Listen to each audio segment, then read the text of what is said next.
just like a spark that's breaking out. Can't make a stop, can't turn back now. We know that there's no room for doubt. No, we can't turn back now. I see danger in your eyes. They know we'll burn down the night. Coming just like the sunrise. You know that we gonna light it up tonight. We gonna light it up, babe. Tonight we gonna light it up just like the sunrise. We gonna light it up.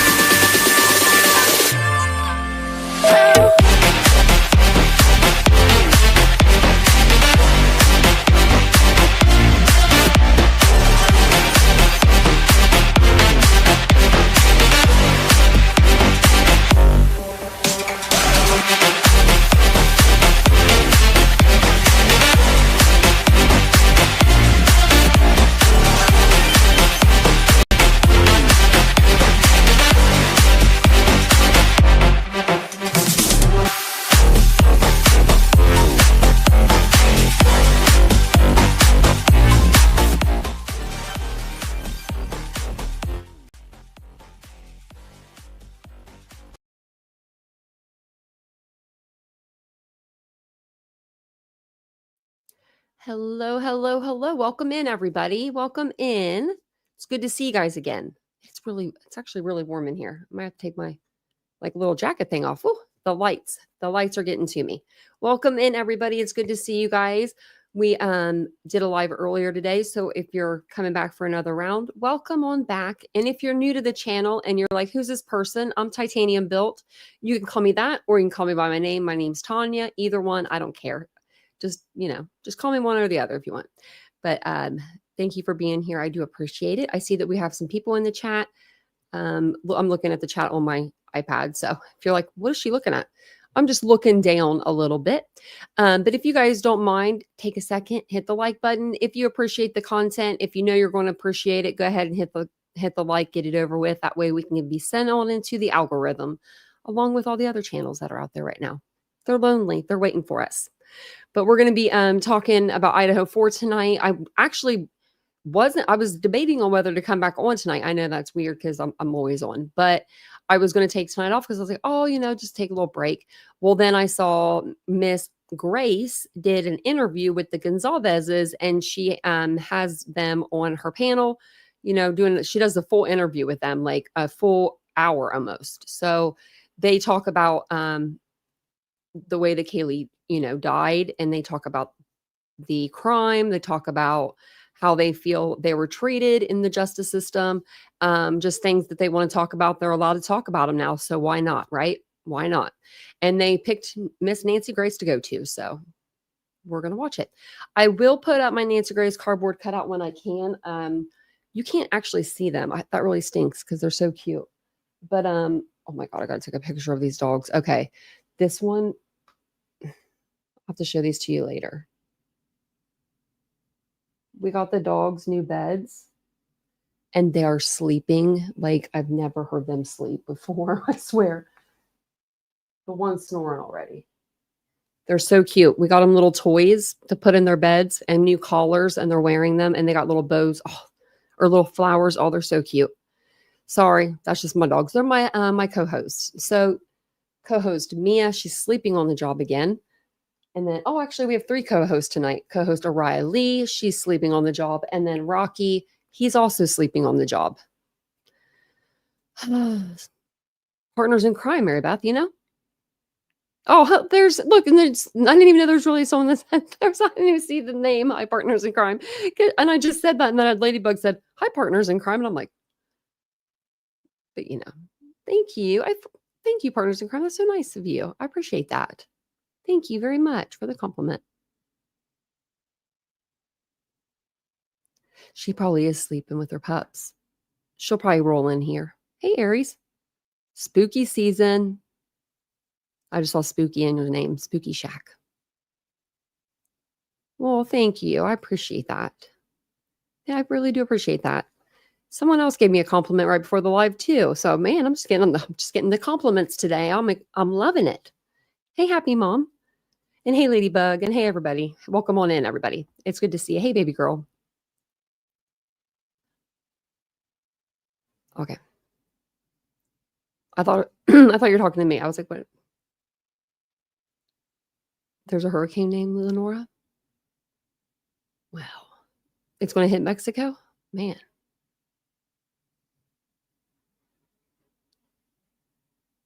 What did I have for supper? Oh, yeah, we ate Wendy's, actually. And it was good. It was really good. I don't ever eat fast food. I haven't had McDonald's in years, probably. But the last few nights, I've been wanting Wendy's. Not a few nights. So I've had it a couple times in the last probably 2 weeks. I'd say twice in the last 2 weeks, and that's a lot for me. But we'll get on with tonight's live because we have a lot to go over now. So I had to push the live back. I was going to come on at 9:15 like I normally do, but I went over to X to see if there was any chit chatter or something that I was missing.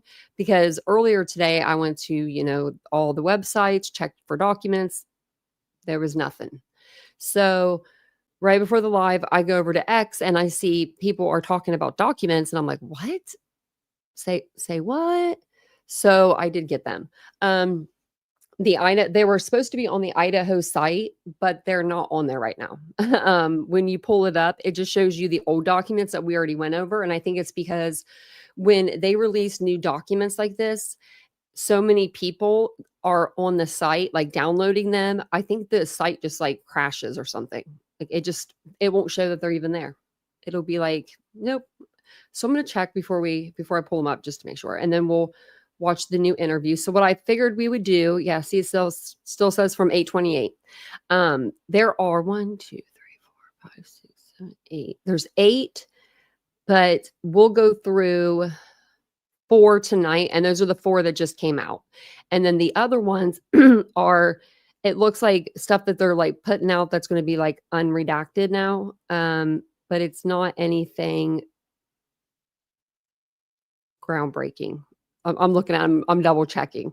And then the other ones, I'm not sure because I hadn't had a chance to go through the other ones yet. So we'll go through those together. And let me pull them up because it's a lot. It is a lot. But they're not very long documents, so that's good. They're 4 pages, 2 pages, 6 pages, 2 pages. Yeah. So we'll go through the first 4, and then tomorrow afternoon I'll come back live. Yeah, tomorrow afternoon. Sorry, I was trying to remember Vincent's work schedule. And we'll read the rest of them. So, but tonight we will go over the Nancy Grace episode. So let me see here where we need to be. Where we need to be. Okay. So how is everybody tonight? Are you guys doing good? Hopefully you guys are doing good. Okay. So I'm just going to kind of read through these. I don't think that there's like I said, anything groundbreaking, so it shouldn't take us too long to get through them. The state of Idaho versus Bryan C. Kohberger. And this is the second order seeking parties' position regarding sealed documents. So this is from the court. It says, as the court noted in its prior order regarding sealed documents entered on August 4th, 2025, as part of the process to review sealed records to determine which should be unsealed, the court will process the review of those documents from newest to oldest. The next batch of documents concerning which the court will require the parties to indicate whether they have an objection to unsealing any specific document or portion thereof are identified below. Man, well, if you didn't get through some stuff beforehand, you're going to get through these documents.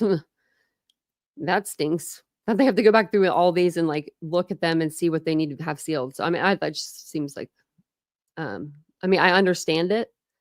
Just seems like a big job, So it says that the documents are identified below using consecutive numbering from the court's first order. Okay. The response must identify each document by date, name, and number of each document identified in this order. The parties must file their response, including, if appropriate, a notice of non-objection by September 19th. The second set of documents, the court requires the parties' input as outlined above include the following documents. Okay. So I'm not going to read the dates, but I'm just going to read what they are. So parties propose stipulated jury instruction. Actually, I'm just going to tell you what they're about because I feel like if I read these to you, I'm going to lose you guys. But it's just for the jury instruction, mitigation witness list, the penalty phase experts, 2 of those, 3 of those, the alternate perpetrators. I would like to know that, the proof of alternate perpetrators. The objection to the court's request for defense to submit a redaction. Okay. Exhibit F, Exhibit 6, or defendant 6, supplemental response to discovery. Defendant's objection to jury questionnaire, the court minutes for the closed sessions. The alternate perpetrator, again, offer of proof. Proposed jury instructions, just 2 states amended exhibit list, a motion to seal. Exhibit S1 to state's motion to reclaim exhibits. Parties joint proposed jury instruction regarding tip leading to investigation of the defendant. Mitigation witness list, court minutes that were sealed. Reply for an extension of time and a support for the state's motion. Defendant's objection to state's motion for examination of defendant. Okay. And that was on April 29th this year. Here, declaration in support of motion for examination. Gage declaration in support of motion for examination. We never read these, I feel like. State's motion for examination of defendants pursuant to, and it gives the code for extension of time. Defendants phase 1 late witness list. I would like to know that one. State's exhibit list, state's witness list. Defendant's objections to the state's requested jury instruction. State's response to defendant's proposed jury instruction. First supplemental request for discovery. Defendant's second response to state's first supplemental request for discovery. Exhibit E to defendant's 5th supplemental response for discovery. Jury instructions again, trial briefs, proposed jury instructions, transfer of test materials, AT&T timing advance, the 4th supplemental response to discovery, and then defense expert disclosure, and then exhibit S1 to state's first supplemental request for discovery disclosure. Okay. Thank you, Steve Hippler. We'll take that under advisement, sir. So that was the first document. Second one's pretty easy to read. Order unsealing records. It says, based on the party's lack of objection and the fact that none of the factors listed under ICR 32 I3A warrant continued sealing of the material, the court hereby orders the unsealing of the following records identified in the court's August 4th, 2025 order regarding sealed documents.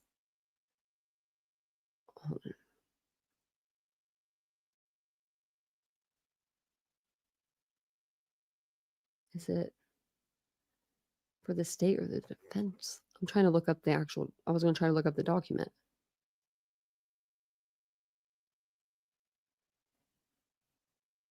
Okay, so it says the sealed documents 1, 3, 6, 13, 14, 15, 16, 21, 22, 23, 24, 28, 32, 36, and 37. Now, I don't know if it was listed in here. I just don't know if it's for the state or the defense. I'm like trying to, let me see.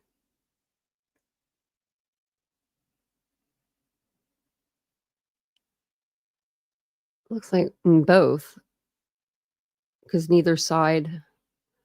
I was going to say because they do have them listed. That one had no objections to unsealing that. Let me see this one.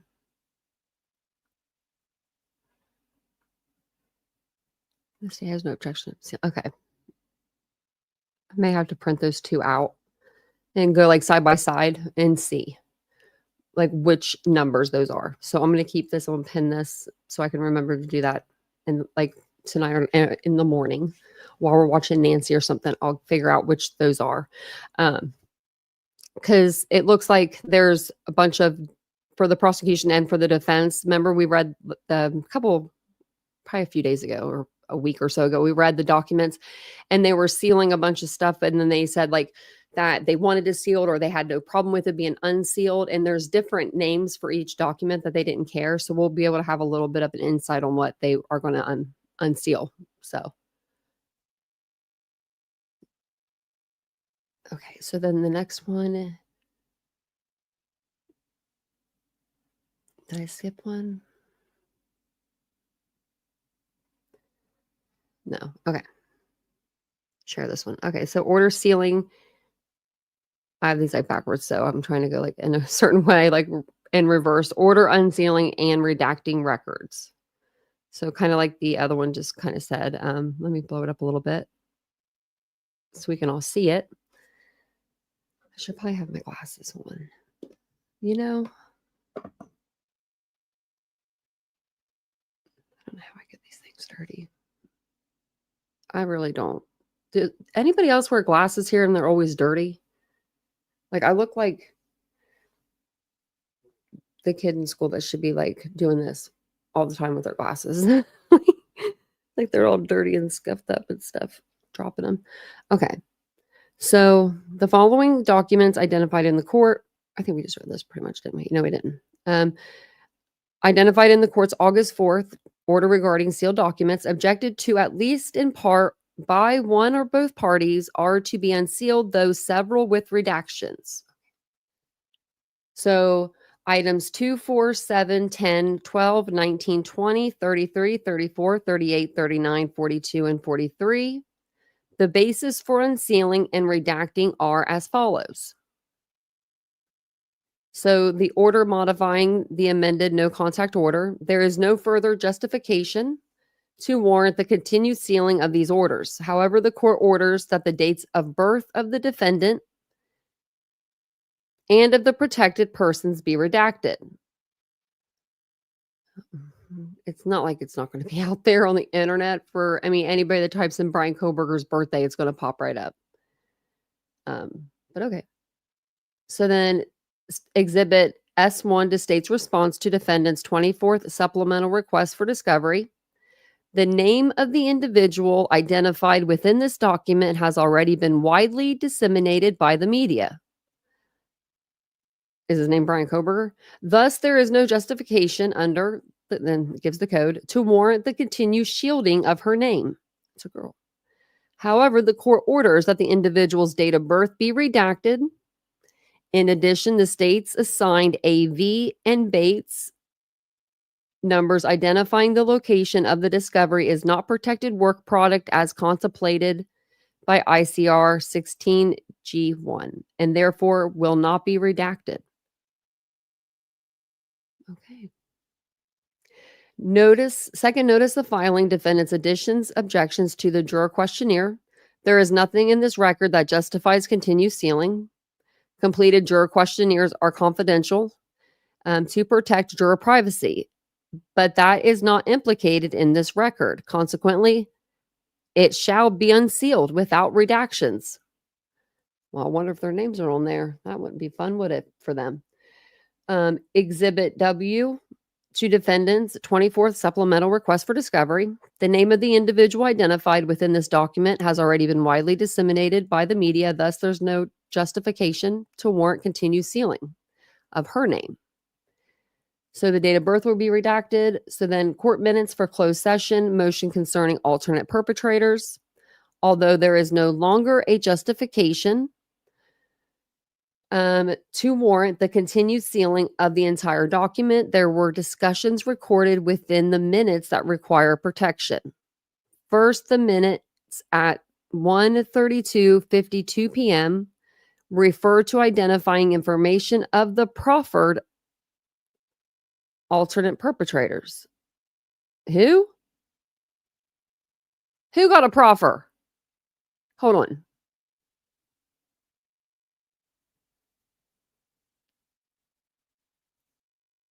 Hold on. Am I reading that wrong? Somebody read this with me. Like, seriously, everybody read this. Everybody together. Okay. If you offer someone a proffer, that means they spill the beans. They tell you everything they tell you. And they won't be arrested for it. There's no repercussions for that as long as they don't lie. So this says, first, the minutes at 1:31:52 p.m. refer to identifying information of the proffered alternate perpetrators. Does that mean that someone gave them a proffer? Someone got a proffer? Or am I reading that wrong? I need a lawyer. I don't even think Google can answer that one. That's what it sounds like. The revealing of which would contravene the privacy concerns of these individuals and likely subject them to undue harassment. Thus, this reference will be redacted. I'm so confused. Betsy, do you know what this means? Thanks, Marcella. I'm just like, because I mean, like, I don't know. That we're gonna have to look into that. Because I mean,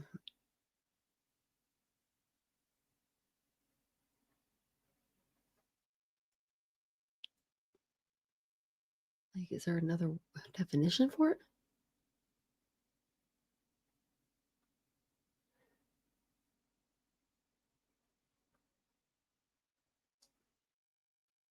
I'm trying to see, like,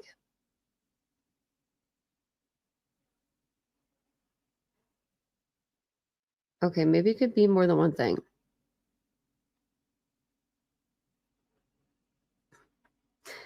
It can refer to a party presenting evidence or testimony to a court for consideration, or it can describe a defendant offering information about potentially criminal activities to the government in exchange for leniency. Known as a proffer agreement or proffer session, proffering evidence at trial helps create a record for potential appellate review. While a proffer session allows the government to evaluate potential cooperation from a suspect, though it carries risk like the discovery of new evidence. Okay. Okay, so it says when a lawyer wants to introduce evidence, like documents or witness testimony that the opposing party has objected to, they can proffer it. Okay, that makes more sense. I'm sorry. I don't want to scare everybody. Oh, you're welcome, Lenora. I think that's what it's more in the context too. Okay, sorry. Okay, maybe they didn't proffer any, but that still sounds like that. I would like to ask a question, Mr. Judge. So, thus, this reference will be redacted, so whenever you're able to see it. Second, the minutes starting at 10:36:17 through 2:07:05 document discussions regarding the status of an ongoing investigation into a potential leak in the case. This information is exempt from disclosure. Well, why is it all going to be redacted? Are we finding this? Are we finding them? Are we going to look for them? The people that did that? I don't think so. Defendant's reply to state's objection to defendant's offer of proof for the alternate perpetrators and defendant's evidence in support of an alternate perpetrator. There is no further justification to warrant the continued sealing of this filing. However, in the interest of privacy and to guard against likely harassment, the court orders that the names of the proffered alternate perpetrators and other identifying information be redacted. That just does not sound right.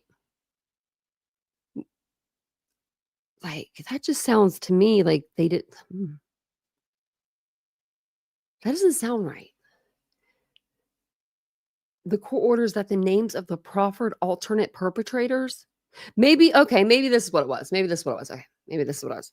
Maybe the alternate perpetrators, they brought them in for questioning and they were going to give them a proffer. But then they didn't even, but they were like, but then they would say no if they didn't need it. No, I don't need a proffer because I didn't do anything. I don't know. I'm going to have to read into that. I am so curious. I'm like, I want to know everything. So, because this is about the alternate perpetrators. So then the state's motion to amend witness list and supplement expert disclosure. There's no further justification to warrant the continued sealing. The name of the retained expert witness identified in this filing was previously revealed publicly in this case, and the unsealing of this document with the expert's name is unlikely to result in undue harassment. So then the order granting defense expert analysis of evidence. Although there is,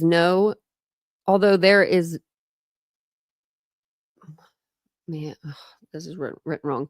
Although there is no longer a justification to warrant the continued sealing of the entire order, the court orders the identifying information, name and address of the expert, identified theorent, be redacted, okay, until such time the court has heard from the parties regarding the privacy concerns related to the individual and makes a determination whether to further unseal the document. The next is state's response, defendant's motion for independent analysis of evidence. There is no longer a justification to warrant continued sealing of the filing. The sole objection was the revealing of the expert name and address. But this information is not included in the filing, so it just shall be unsealed. So then this one, motion for independent analysis of evidence. It says number 33 supra. Probably the same, maybe meaning the same. It'll be redacted. And then the state's objection to defendant's offer of proof, alternate perpetrators, and defendant's evidence in support of offer of proof, alternate perpetrator. There is no further justification to warrant to continue sealing of this filing. However, in the interest of privacy and to guard against potential harassment, the court orders that the names of the other information that could be used to identify the proffered alternate perpetrators be redacted. The unsealing of this filing, however, does not extend to the appended table of contents listing the state's exhibits to the filing, nor does it apply to the exhibits themselves, both of which shall remain sealed. Okay. So then the state's response to the defendant's 23rd supplemental request for discovery. They're not going to continue sealing. The redactions requested by the state will not be made. Oh, okay.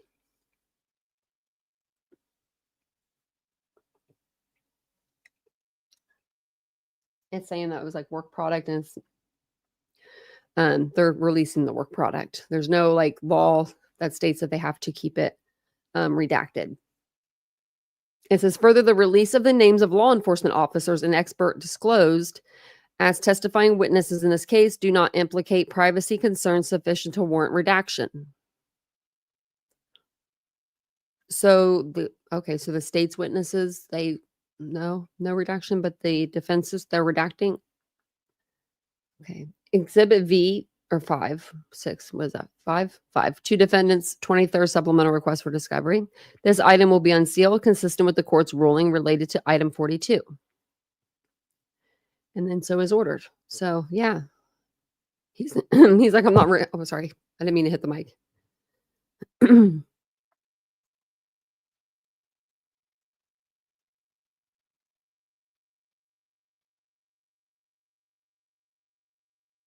Oh, I don't know. I was gonna say I don't know about the ultimate perpetrator number 4. I only knew about number 3, the 3. Well, welcome on in, everybody. I'm just wondering why they're saying proffered. I'm curious. Okay. I think we have, what was that? 2 we went through, 3. So let me see. Yeah. So we'll go through one more, and it is just one page. This one, let me see. The other ones are like,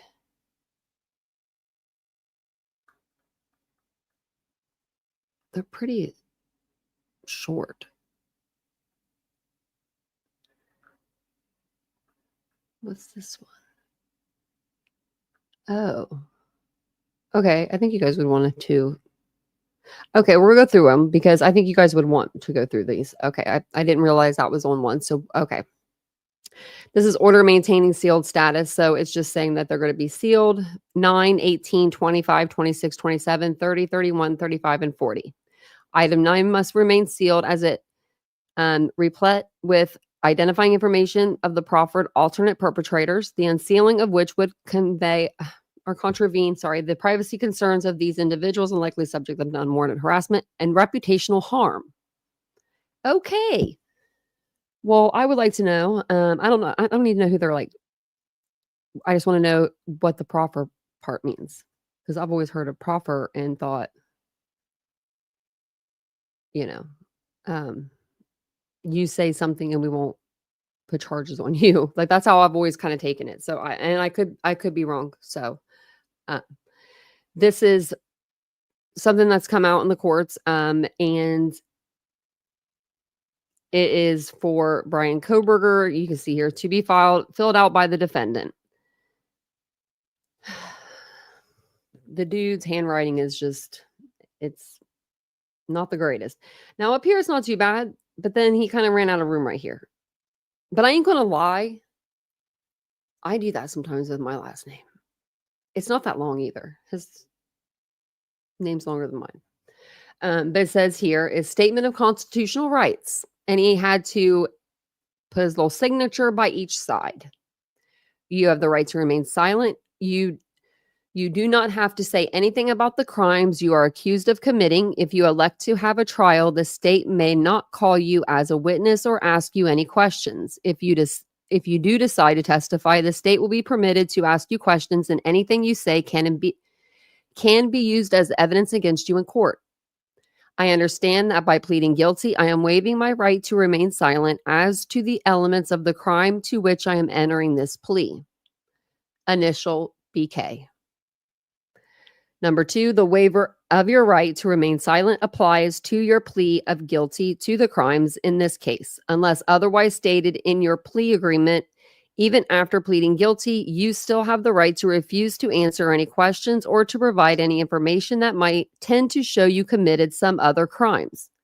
Unless otherwise stated in your plea agreement, you can also refuse to answer or provide any information that might tend to increase the punishment for the crimes to which you are pleading guilty. And then he had to check this little box that says, I understand that by pleading guilty to the crimes in this case, I still have the right to remain silent with respect to any other crimes and with respect to answering questions or providing information that may increase my sentence. Signed, BK. Again. I'm trying to grab my, I need to grab my Tylenol. Give me 1 second.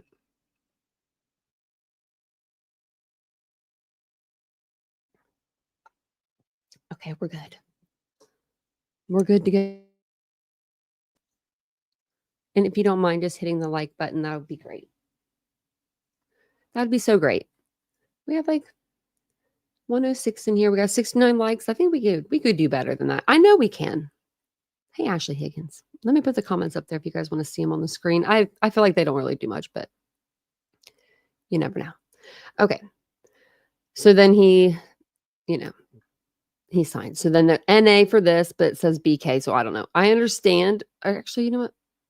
Maybe that's because he signed that. So I understand that as a term of my plea agreement, I have waived my right to remain silent with respect to other crimes and with respect to answering questions or providing information that may increase my sentence. Okay. So then you have the right to be represented by an attorney. If you want an attorney and cannot pay for one, you can ask the judge for an attorney. You may be required to reimburse the county for the cost of this representation. They should. You are presumed to be innocent. You will be found guilty if 1, you plead guilty in front of the judge. 2, you are found guilty at a jury trial. I understand that by pleading guilty, I am waiving my right to be presumed innocent. BK. You have the right to a speedy and public jury trial before 12 persons. A jury trial is a court hearing to determine whether you are guilty or not guilty of the charges brought against you. For the people in the back that are still rooting BK on saying he's innocent, you listen to these. In a jury trial, you have the right to present evidence in your defense and to testify in your own defense. You are not required to do so. However, the state must convince all of the jurors of your guilt beyond a reasonable doubt. I understand that by pleading guilty, I am waiving my right to a speedy and public jury trial. Signed, initialed BK.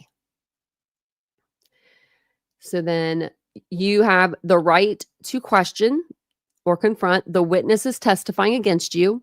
This occurs during a jury trial. At trial, the state must prove its case by calling witnesses to testify under oath in front of you, the jury, and your attorney. Your attorney could then cross-examine, question each witness. You could also call witnesses of your choosing to testify on your behalf. If you do not have the funds to bring those witnesses to court, the state will pay the cost of bringing your witnesses to court and will compel their attendance by the use of the subpoena power of the court. I understand that by pleading guilty, I'm waiving my right to question, confront the witnesses against me, and present witnesses and evidence in my defense. Initial BK. The state has the burden of proving you guilty beyond a reasonable doubt. I understand that by pleading guilty, I am waiving my right to require the state to prove my guilt beyond a reasonable doubt. Initial BK. What the hell is this?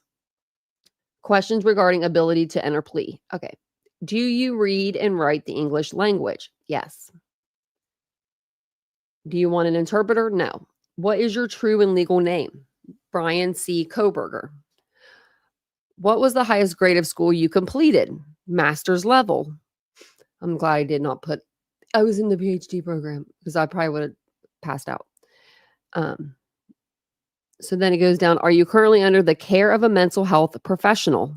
No. Oh, you're not. Oh, well, why not?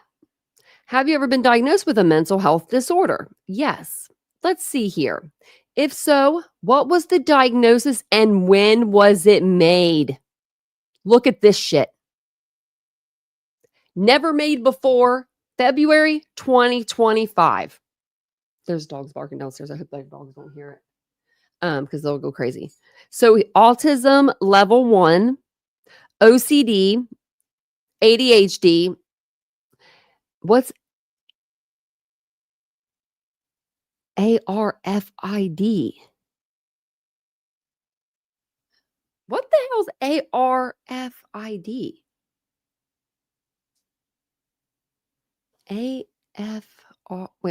ARFID. I've never heard of that before.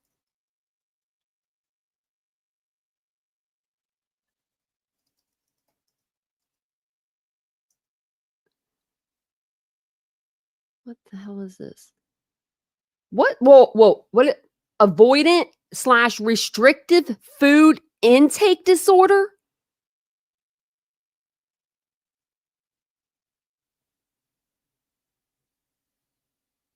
I don't like textures either, really. We go and read about this. We never heard nothing. We have never heard this before. We've never heard this before. And for him to be diagnosed in 2025, right? But not before 2025, not before this year. So, what were you doing for yourself for the, last, since you were 18? And then before that, what was your parents doing to get you help? Like, because having all this stuff, I have it all of this, except for, well, I don't know what the ARFID thing is yet. We're going to read about it for a second. But if it is a texture thing, I can understand that. I can. But it says that it's a serious mental health condition. Like, it's serious. Like, characterized by eating or feeding disturbances that prevent a person from meeting their appropriate nutritional needs. Now, could that be like, do you think he could be like vegan because every time he thinks about eating meat, he gets like a sick reaction because he's like eating meat like an animal? Could be. It says here, though, unlike other eating disorders like anorexia or bulimia, the food restriction in ARFID, I don't know if that's how you say it, is not motivated by concerns about body weight or shape. Okay. It's the psychological and sensory factors that cause the individual to avoid food, leading to malnutrition. Oh, I could have this, but not a psychosocial impairment.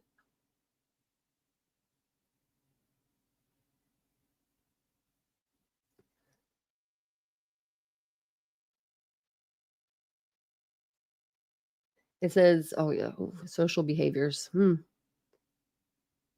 I do have sensory sensitivity. Oh shit. I'm going to be reading this. I'll be like, this is me. Okay. So it says that one of 3 primary reasons for a person's food avoidance is sensory sensitivity, fear of adverse consequences, such as choking, vomiting, or severe abdominal pain. Mine could be because I don't want to might break my teeth. Lack of interest, very little appetite, or uninterested in food. I love food. So wow. Okay.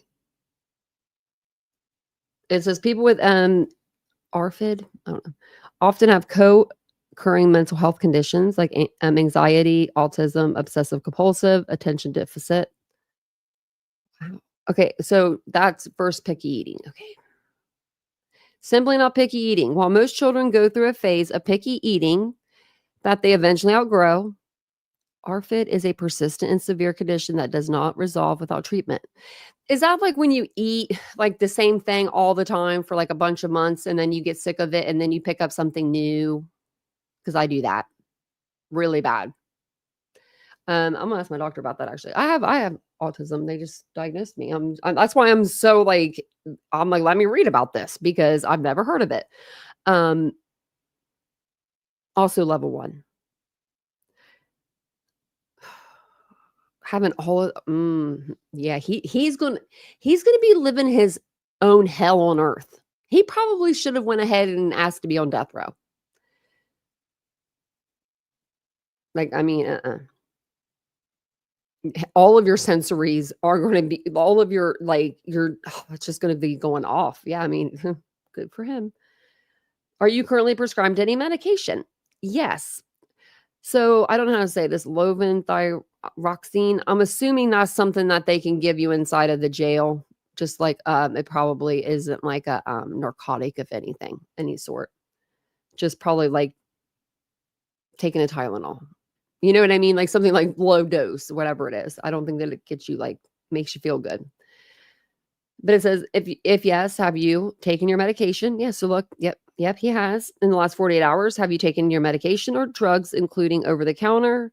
Or have you consumed any alcoholic beverages which you believe affect your ability to understand these questions or to make reasoned and informed decisions in this case?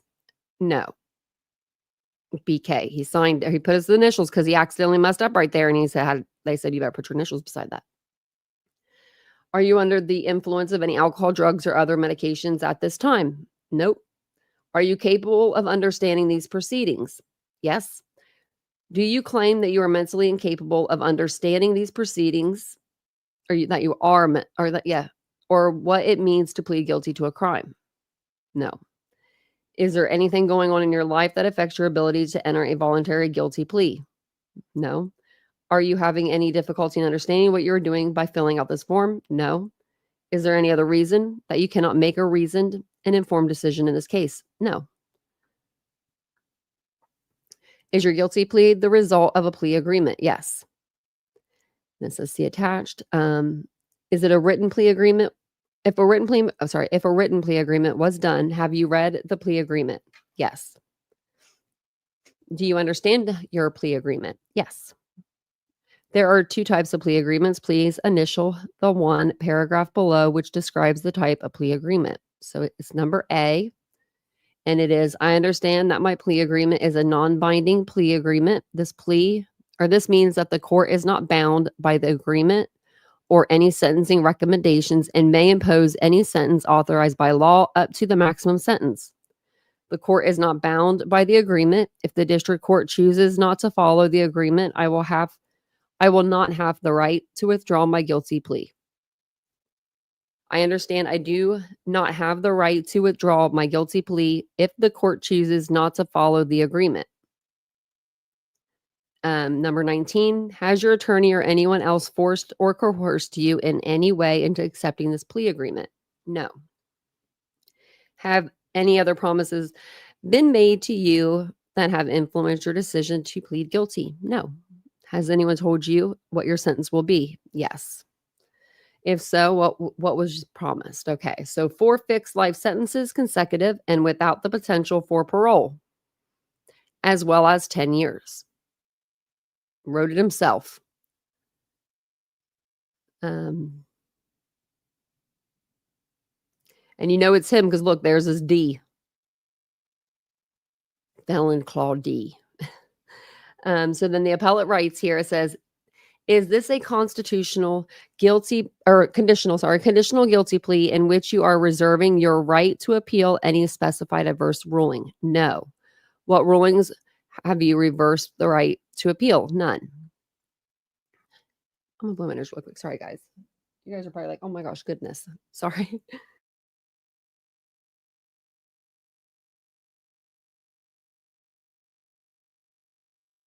Ever since like 2 nights ago, I've had the worst allergies. Ever since it got a little bit colder, chillier. Not really cold, just chilly. Thank you for hyperthyroidism. Oh. Maybe they're using it for something else.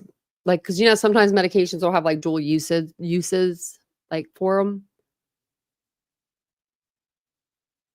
But yeah, I'm thinking that that's what they give them at the or not hospital, at the prison.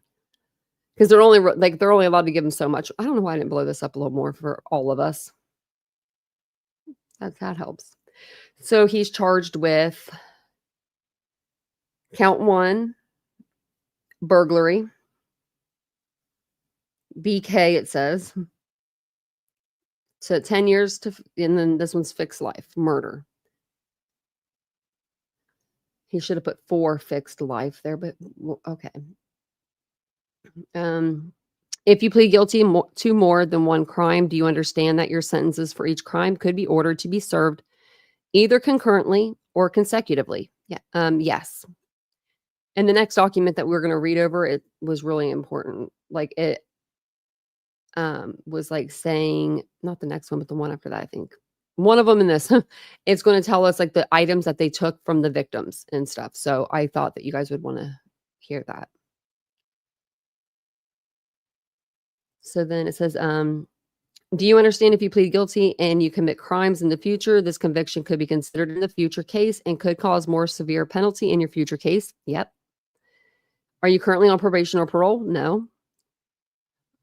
Are you aware that if you are not a citizen of the United States, the entry of a plea or making the factual admissions could have consequences of deportation? Yes. Does the crime to which you plead guilty require you to register as a sex offender? No. Are you aware that if you plead guilty, you may be required to pay restitution in this case? Yes. Are you pleading guilty to a crime for which you may be required to pay the cost of prosecution and investigation? No. They should have. Have you agreed to pay restitution as a condition of your plea? Yes. Do you understand that you cannot withdraw your guilty plea even if the restitution amount is determined to be higher than you thought it might be or should be? Yes. Is a license suspension required as a result of a guilty plea in this case? No. Do you understand that if you plead guilty, you will be required to submit a DNA sample and right thumbprint impression to the state? Yes. Are you pleading guilty to a crime for which the court could impose a civil penalty for a crime of violence up to $5,000 payable to the victim of the crime? Yes. Do you understand that if you plead guilty to a felony, you lose your right to vote in Idaho during the period of your sentence? Yes.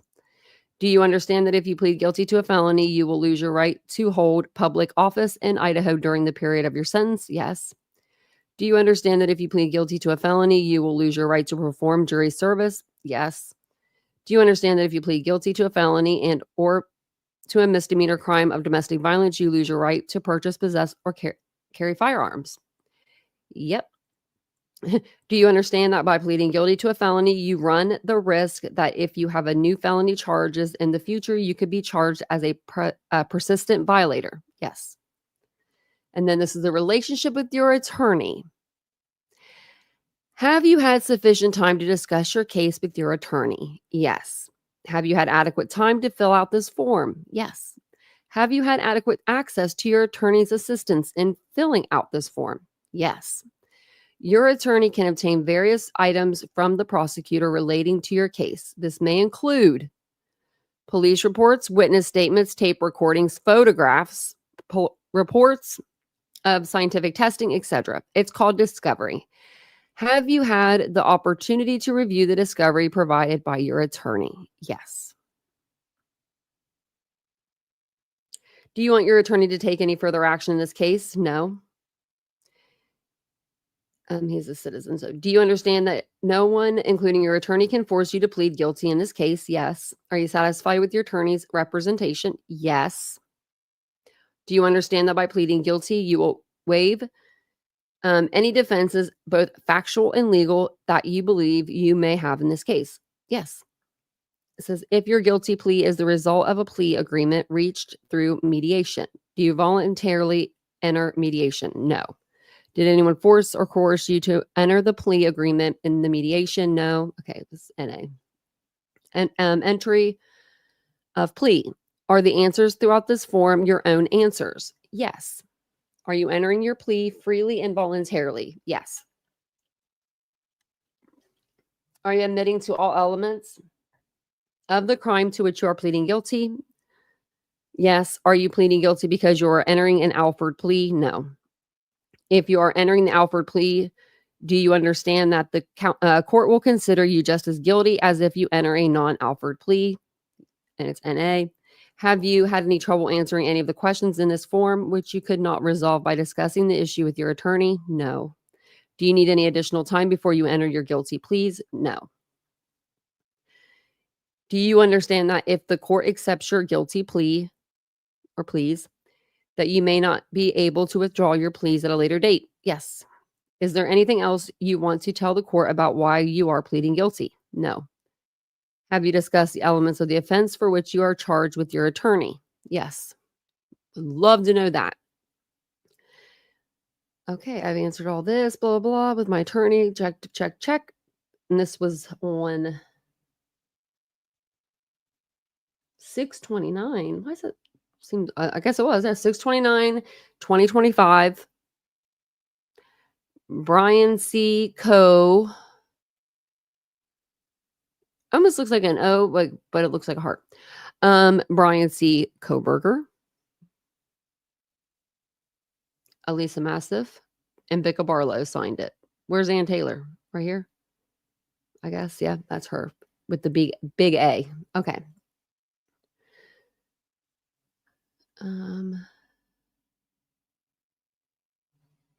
Okay, so then this is the next one.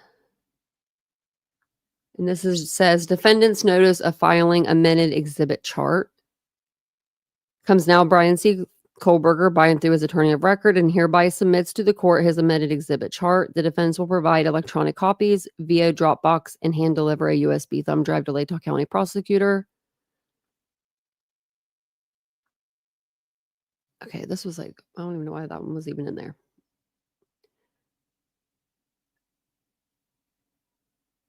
Okay, this is just something that was denied. I cannot read that. Evidence will not be admissible, offered with the appropriate witness at trial. Something was explained at the pre-trial conference.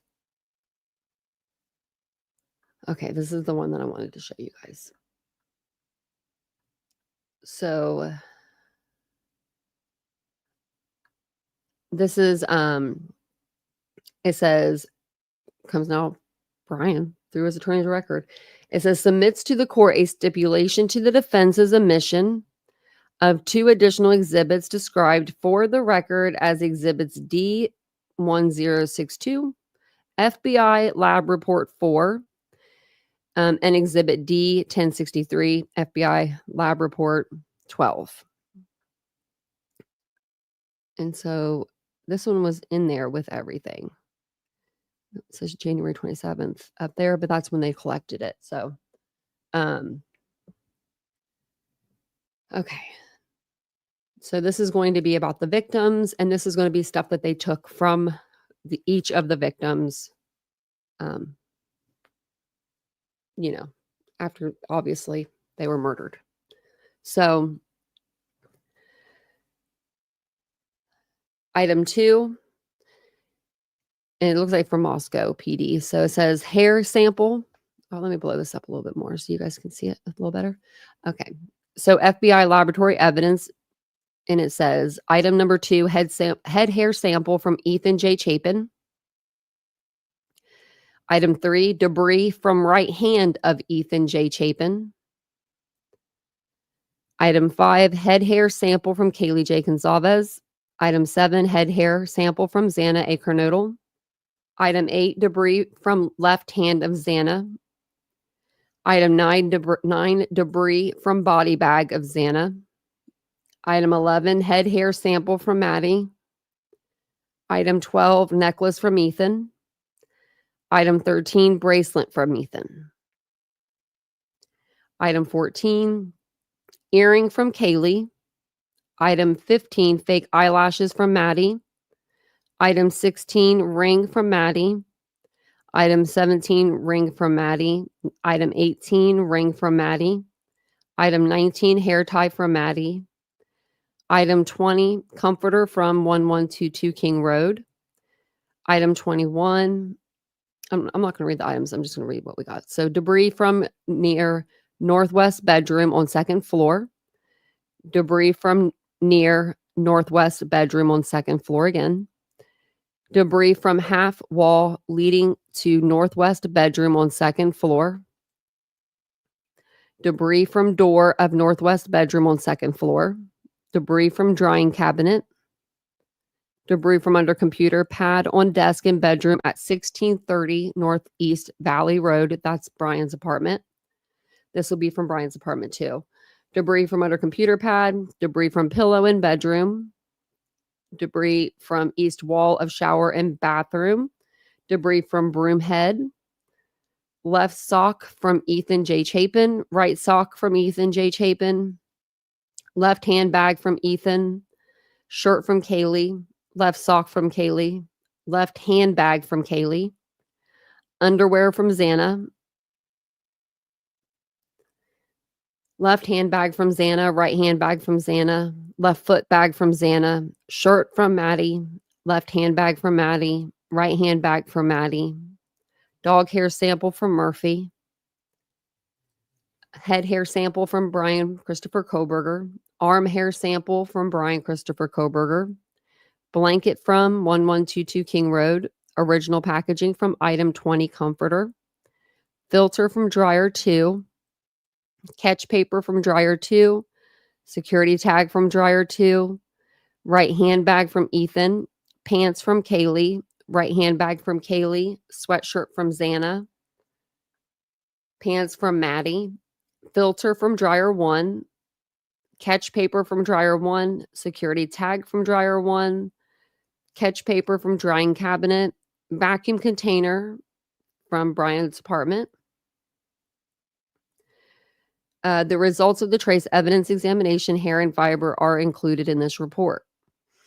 So methods. Microscopic examination of hairs is accomplished by using stereo microscopy and comparison microscopy. The presence or absence, appearance, arrangement, and distribution of the characteristics within the cuticle, cortex, and medulla of the hairs are examined and may be compared during a hair examination. Sorry, it's getting hot in here. The lights. Okay. Microscopic examination of fibers is accomplished by using one or more analytical techniques, including stereo microscopy, comparison microscopy, polarized light microscopy, fluorescent microscopy, and instrumentally using photometry and Fourier transformed infrared spectroscopy. The microscopic characteristics and optical properties determined by these techniques are used for the examination and comparison of fibers. Okay, so the results of the examination. Items submitted from Ethan Chapin. Items 3, 12, 13, 31 through 33 and 52. Kaylee, items 14, 34 through 36, 53 and 54. Xana Kernodle, items 8, 9, 37 through 40 and 55. Maddie, items 15 through 19, 41 through 43 and 56. And from the King Road, items 20 through 25, 47 through 51, and 57 through 60 were examined for hairs consistent with hairs in the head hair sample from Bryan Kohberger. However, none were found. So then they looked for their hairs in his apartment. None were found. Animal hairs consistent with dog hairs found in item 61 are microscopically dissimilar to hairs in the dog hair sample from Murphy. Murphy cannot be included as a possible source of these hairs. You tried, Murph. An animal hair consistent with cat hair was found on item 26 is of limited value. Okay, we don't need that. Interpretation. I don't think it's going to tell us anything.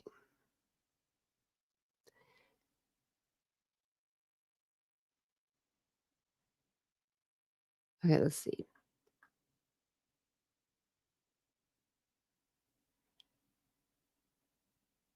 I'm just seeing if this is going to, it's just telling us about the science behind it. Fibers can differ. Okay, color, shape, size.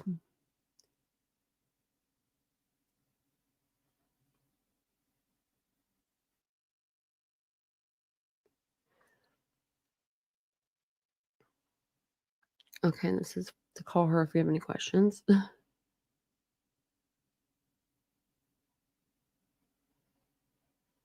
Okay.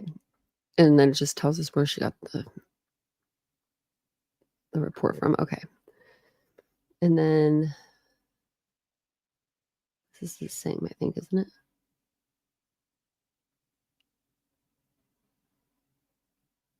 No, it's not. So head hair sample from Ethan, head hair sample from Kaylee, Xana, Maddie, Murphy. Headrest from seat in compartment A of the Hyundai Elantra. Debris from behind fall down armrest in compartment C of the Hyundai Elantra. So there was something there. Vacuum sweepings from floor in compartment A of 2015 Hyundai Elantra. Okay. Vacuum sweepings again. Oh, wow. How many we have? We have 1, 2, 3, 4, 5, 6, 7, 8. 8. Pants from laundry basket on TV stand in room K at his parents' house. Shirt from laundry basket. We're going to say room K is probably his. At his parents' shirt, sweatshirt, jacket. And the hairs, they didn't have any matching hairs. None of them were found. Murphy can't be included. And then it said debris 65, 67 through 80 has been preserved for possible future comparisons. Okay.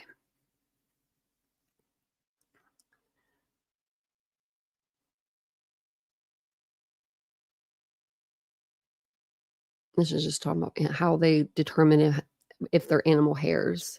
But we know that poor Murphy didn't. It wasn't Murphy's hair. Okay. So that is all of them. Okay, did we get them all? Yeah, we did. Okay, cool. We got all the documents, so we're good there. Now we can go over here and listen to this.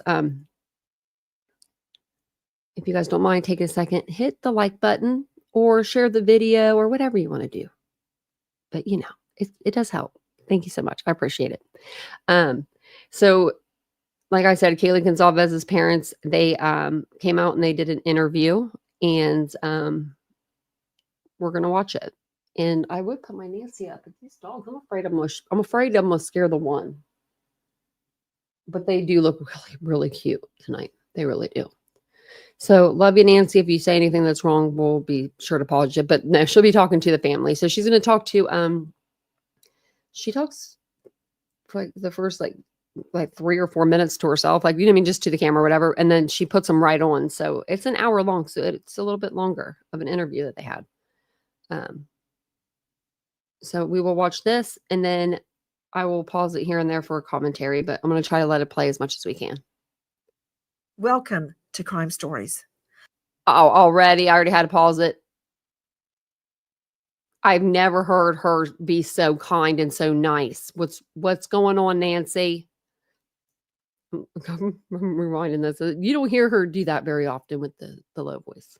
Welcome to Crime Stories. I like her shirt. Tonight, it's a very special night, and I'm speaking Make it bigger. on behalf of not just myself, but our entire staff across the country, as they are, and all of our families, because we are speaking one-on-one with two very special people that you had never heard of just a few years ago, but now are icons in the crime victim community and across the world. Kristi and Steve Goncalves are joining us tonight. I'm Nancy Grace. This is Crime Stories. I want to thank you for being with us.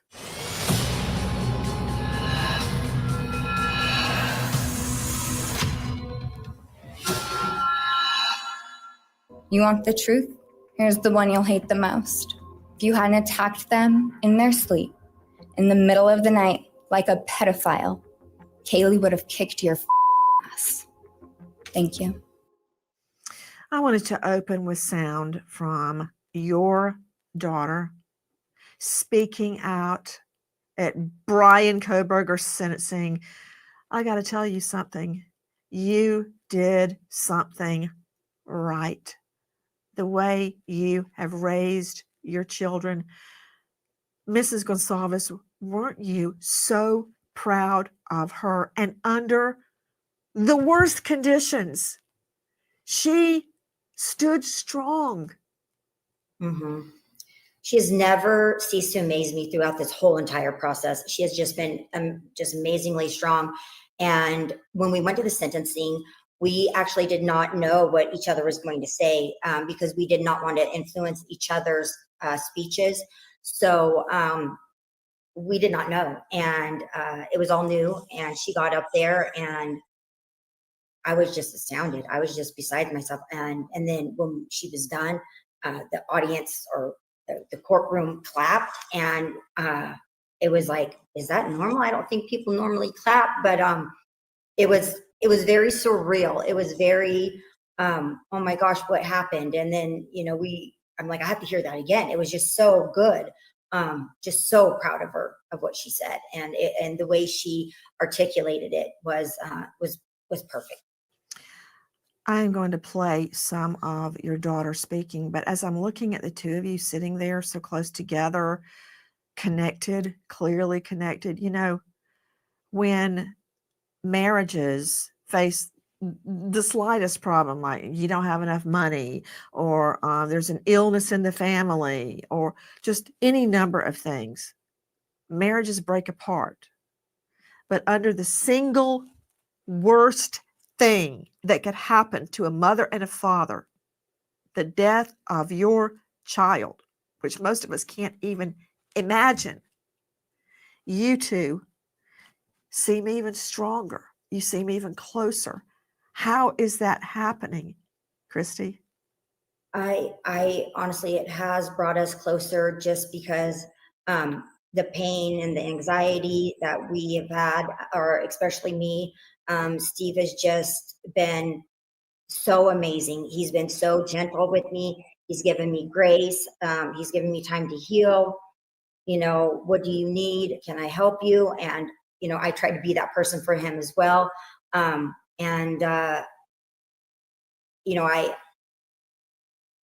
I just need a hug. When he gets home, I'm like, I just need a big hug. And he just wraps his arms around me, gives me this big old hug, and I just feel better. And I mean, he's been my husband for almost 30 years and, 5 kids. And he's the epitome of an amazing man, an amazing father, amazing husband, all wrapped up in one. I was blessed. What's interesting? So many things about you two are interesting. And so many millions of people have been watching you at a distance. And I'm just so honored that I get to actually talk to you, not just watch you in a courtroom or on a camera. Mr. Goncalves, you have been very outspoken throughout this entire nightmare. And a lot of people have attacked you. I don't get it. Do you even care what they say? I hope not.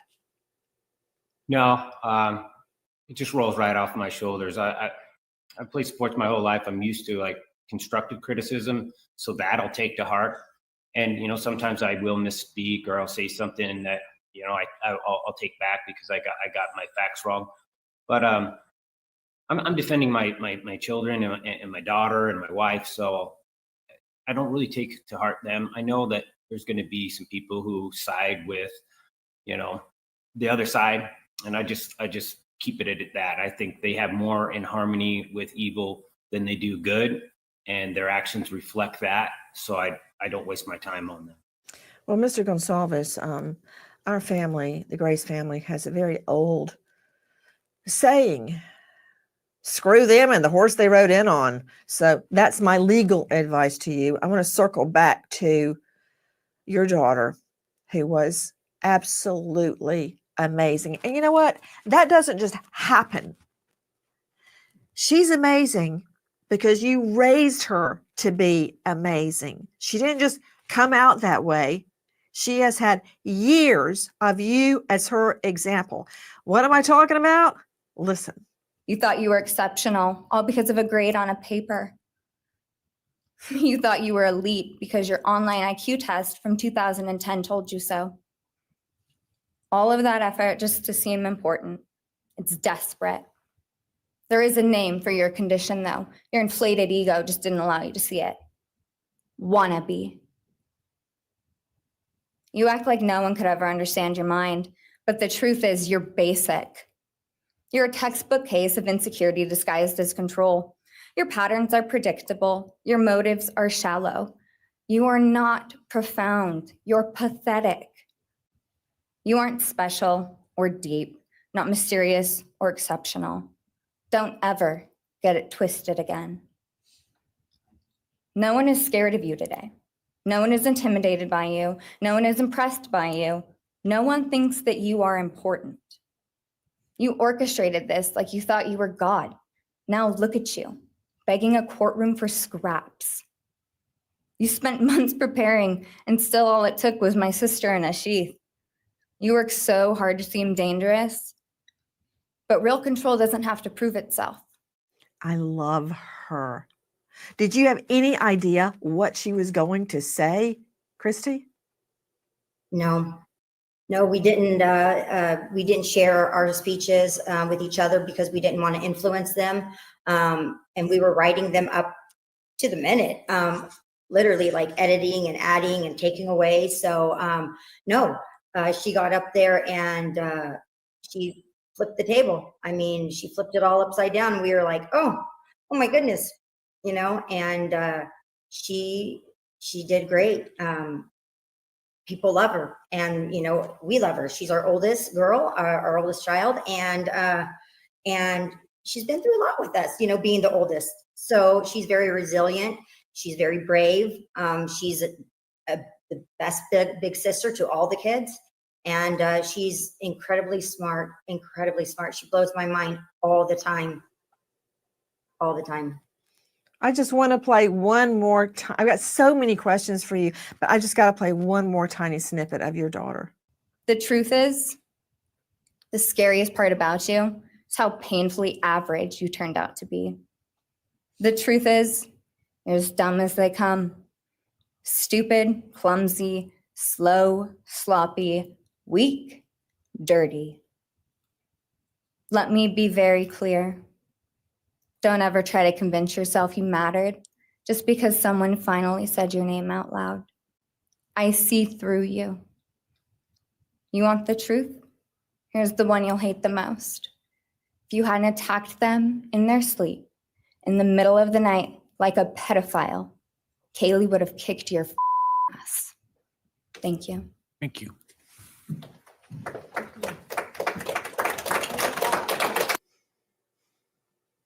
And It's all over true. the world, people joined in that applause. She's amazing. Steve, did you have any idea what she was going to say before she said it? I did know a little bit of details. We talked about topics, and she said she wanted to use his questions against him, and we all had, that same idea. We thought about that, but she earned it. She needed that, and I was glad to give that to her, and that was her talking point. So that was the kind of collaboration we did. But I think when you see her, you have a glimpse of who Kaylee was as well. And when you hear my son, he was speaking as well. When you see the two kids, you see who Kaylee was. And that was our best way of showing the world what had been stolen from us. He was very average, but his victims were exceptional. And that's what we wanted to convey. That's what we were missing. And we wanted the world to know about that, like what we're missing and what kind of a person she was. Hi, guys. If you are relying, Star can find are using home front based to the bank's zero right now. They all got commercials now. Oh, I didn't mean to do that. I meant to. Now, seemingly every headline is about Thanks, CJK. BK, Bryan Kohberger, what he's going through, what his complaints are, where he's housed. I'm so overhearing about Bryan effing Kohberger. I want to talk about the victims. Victims all over the world are watching you and getting strength from you. I remember the moment that I turned into a crime victim, the moment I knew my fiance had been murdered. I was standing at a payphone and I could talk, but I couldn't dial the numbers. My hand was like a moth trying to get to the light. I couldn't punch the numbers. I remember it exactly. When Mrs. Goncalves, did you know without a doubt something horrible had happened? It was Sunday, November 13th. We were all here watching the football game. And my niece called me and she told me that something terrible had happened to Kaylee. Her cousin or her husband's cousin went to U of I and something was going on. And she believed that Kaylee was dead. And I threw my phone across the room and I started calling Kaylee, and her phone was going straight to voicemail. So I started calling Maddie and nothing. So I called Olivia and got Olivia on the phone and told her what was going on. But we were still trying to stay calm, saying, it's going to be okay. It's going to be, something just is wrong. Well, as the hours went by and we called police stations and hospitals and we got nothing, no information. But we see her house on TV and it's cordoned off with yellow tape. I knew in my heart that something terrible had happened. But for sure, when the sheriff showed up around 5 and came to the door and told us there was 4 homicides. Mrs. Goncalves, what do you mean? Because I knew Keith was dead before they said he's dead. I knew. When you said you knew in your heart, how did you know in your heart? And what was that feeling? How did you know? And I've heard many, many other violent crime victims say the same thing. They knew before they were told. Well, I knew just because of my niece calling me. She's a very responsible adult. She's a mother. She's a nurse.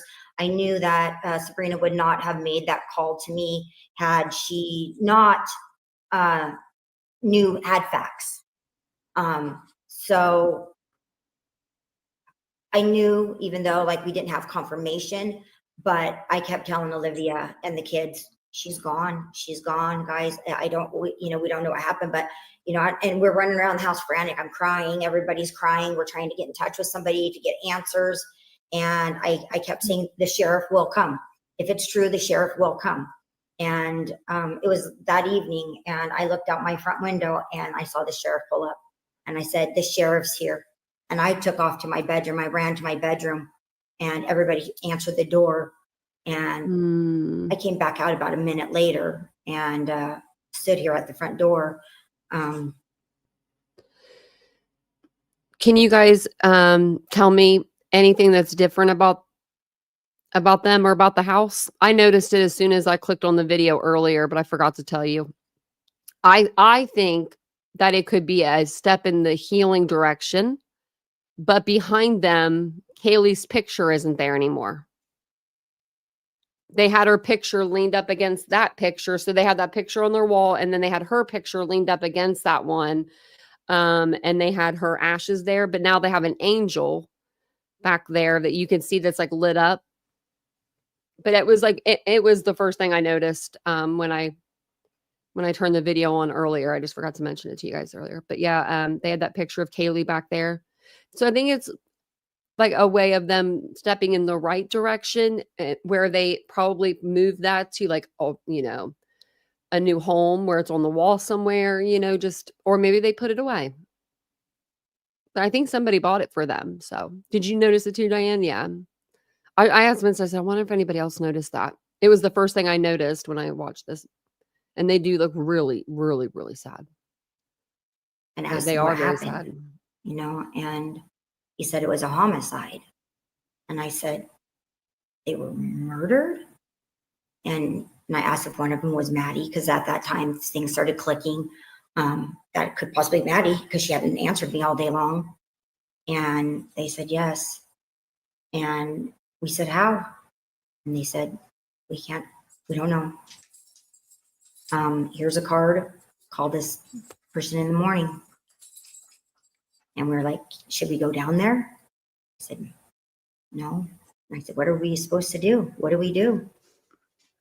And he said, just call in the morning. I'm trying to, I feel like I'm seeing it all play out right in front of me right now.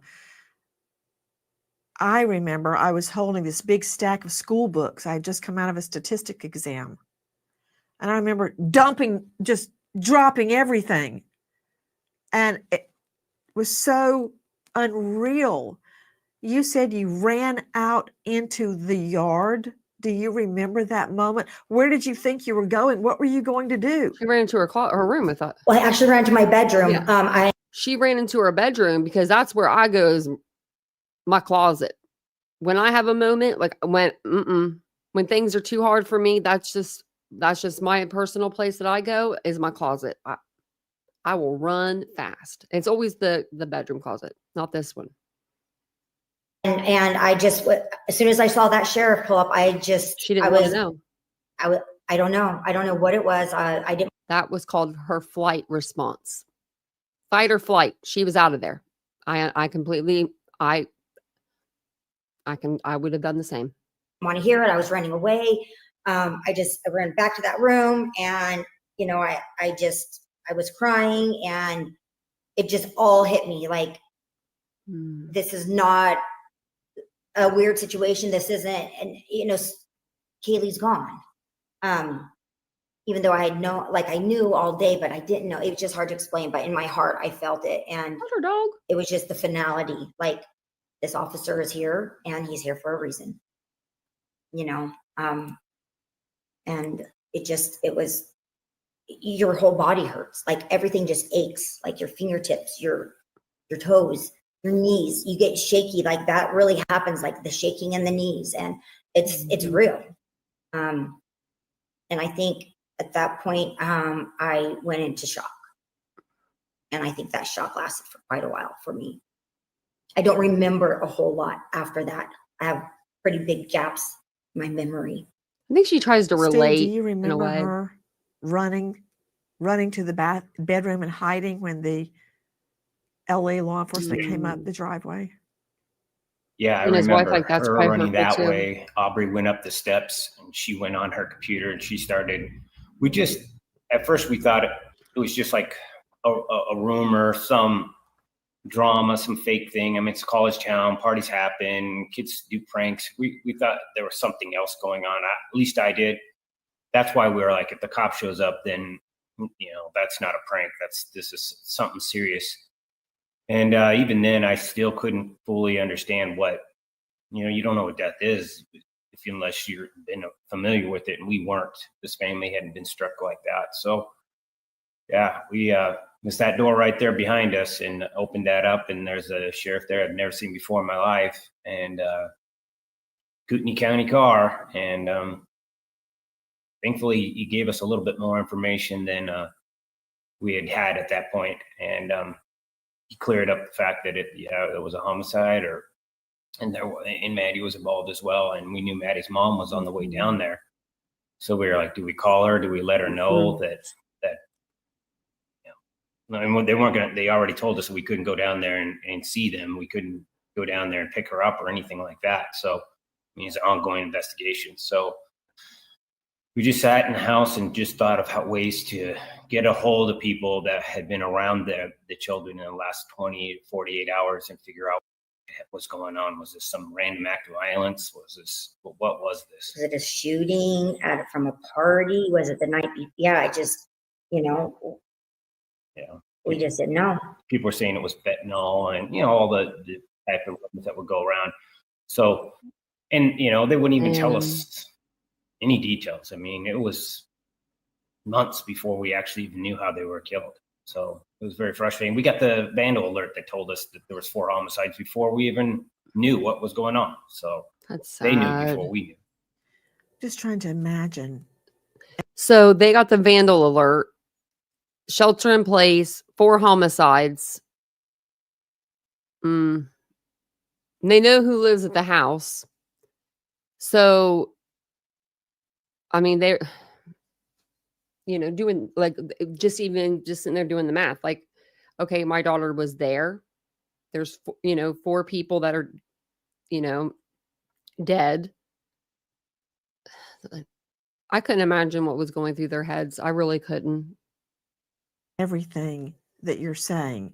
And the officer gives you a card when you go, well, what do we do? He goes, well, just call them in the morning. It's almost like a bank with banker's hours. You can get back to them in the morning. So what do you do all night long when you have this knowledge and you can't go there? There's nothing you can do there. What did you do that night? You sleuth.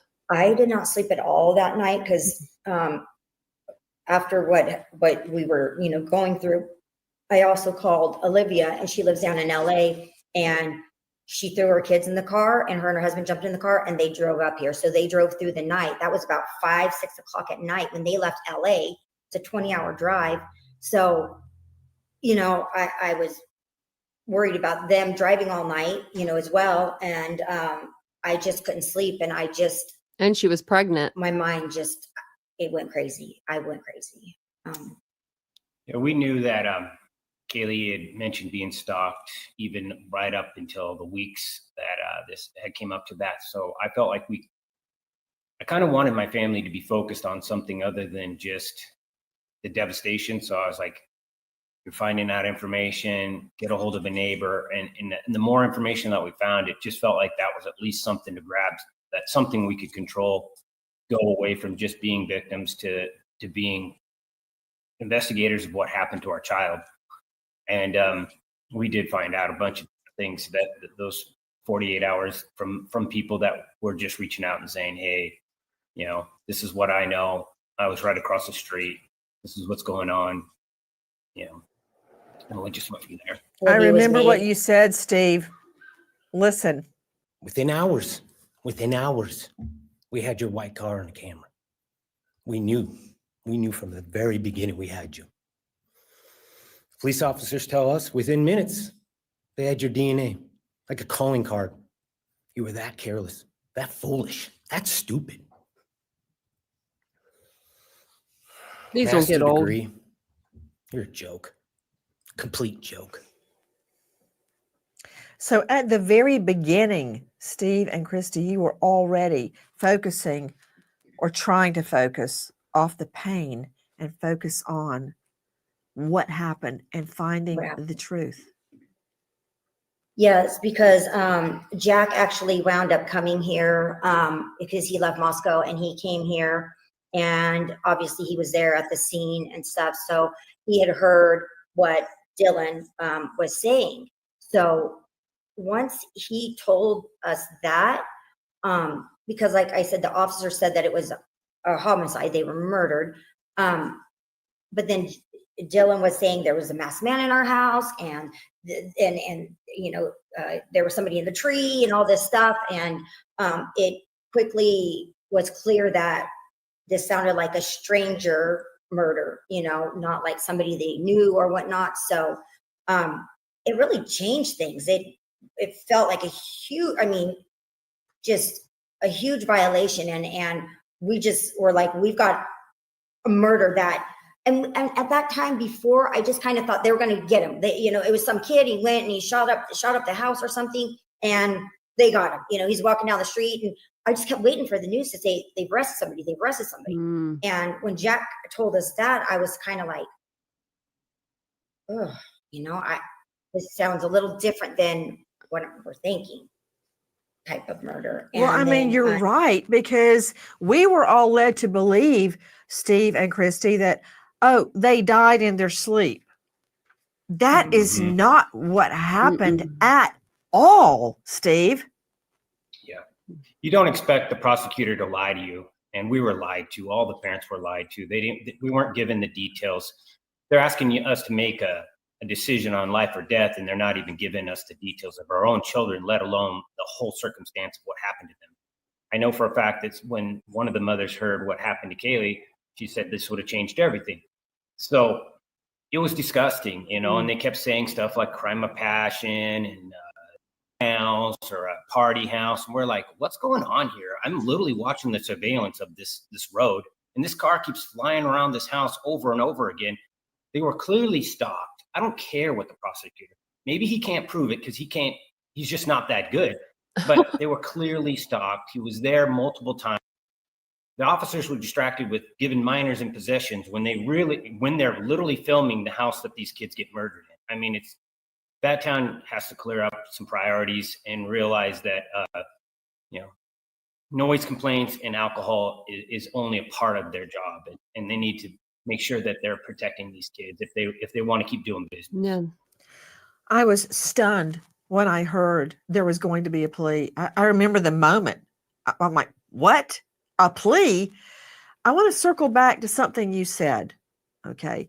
Kaylee, and we heard dribbles about this at the beginning, had stated that she was being stalked. Okay. But then the prosecution says there was no stalking. We have no evidence of stalking. I mean, how many times can we place that Elantra stalking the King Road address? And Kaylee knew she was being stalked. So that is a lie. You stated the DA lied to you. I believe that, because there is no way all the parents would have acted like they were going along with this plea if they had known what we're learning now with all these videos and body cam and crime scene photos coming out. That is not what everybody was told happened. Yeah, Coming from a 13 prosecutor, incidents in WSU before this individual was Yeah. let go or defunded, whatever spin these universities want to put on it. This guy was 13. a nightmare, throwing up red flags everywhere. And those are the type of details that we gotta force our courtrooms to be more honest, and we shouldn't be sealing things up in a case like this. I mean, it's not national security. It's getting abused. They're abusing these rules that they say, oh, we got to protect. They didn't have anyone to protect. They didn't even have the guy until almost 7 weeks, and they were still hiding everything. So it was just a lie. And, you know, when you call them, What were they hiding? just telling us our child was stabbed brutally, how many times? How many times? We just learned the day before the sentencing, how many times Kaylee had been stabbed. Wow. Wait a minute. I am stunned because she was stabbed so many times. It doesn't matter, Nancy. It doesn't matter if she was stabbed one time or 1,000. They should have known way before that. Oh my goodness. I didn't, that's crazy. They could not identify her. And you just learned about that when the plea was set to go down? We learned about it after the plea, the day before the sentencing, because they lifted the gag order. So the detective said that they would talk to us. So we talked to them briefly, and we had questions about Kaylee. You know, how many times was she stabbed? I mean, that's not on her death certificate. The coroner never told us. She just said around 20 is what she said.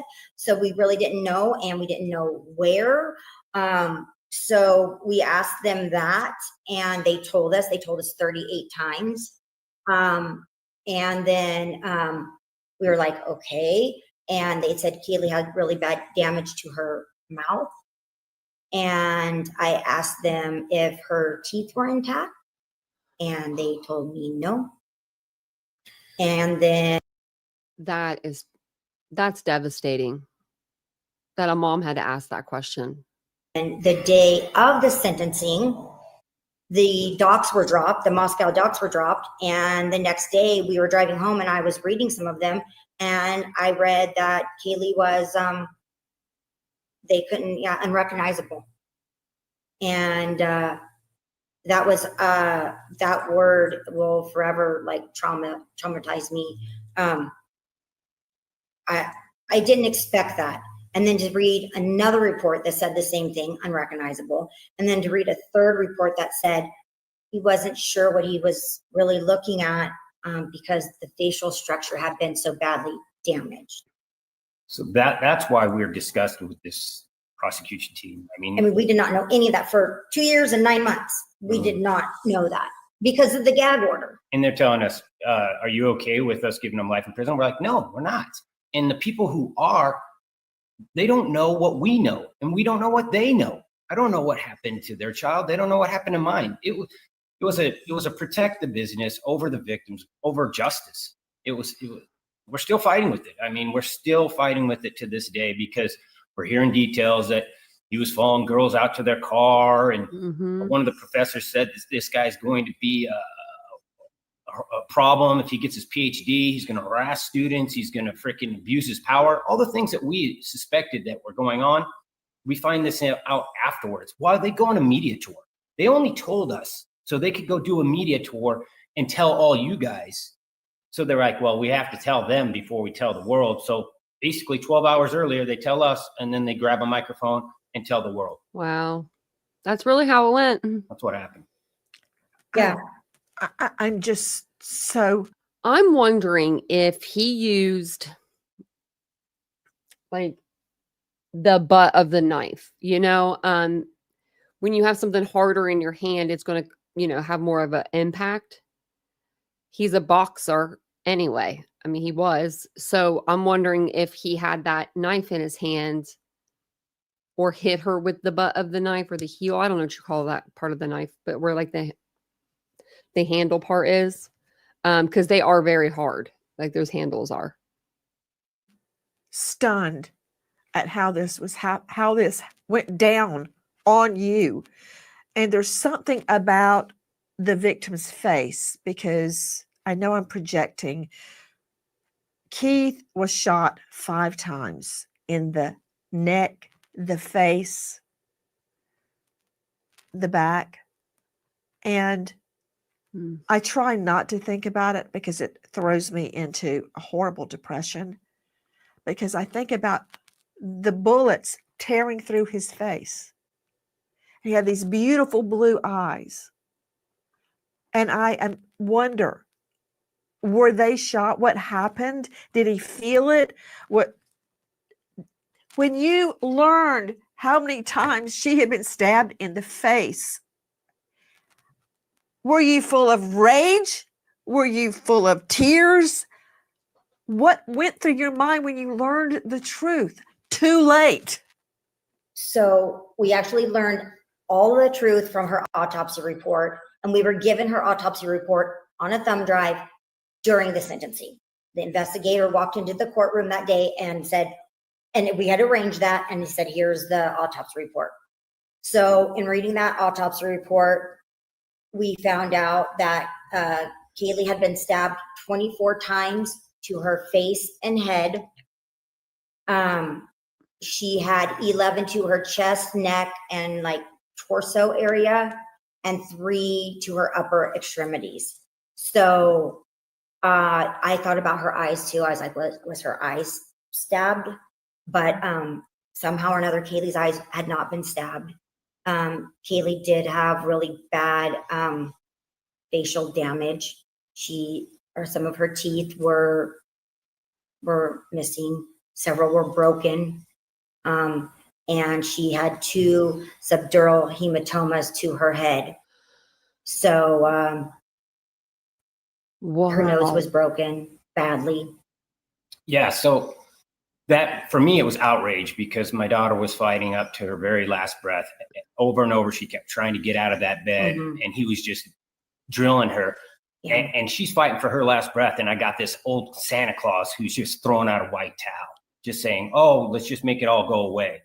And I want these type of killings to stop. And you don't do that with weak prosecutors. And this man is extremely bad at his job.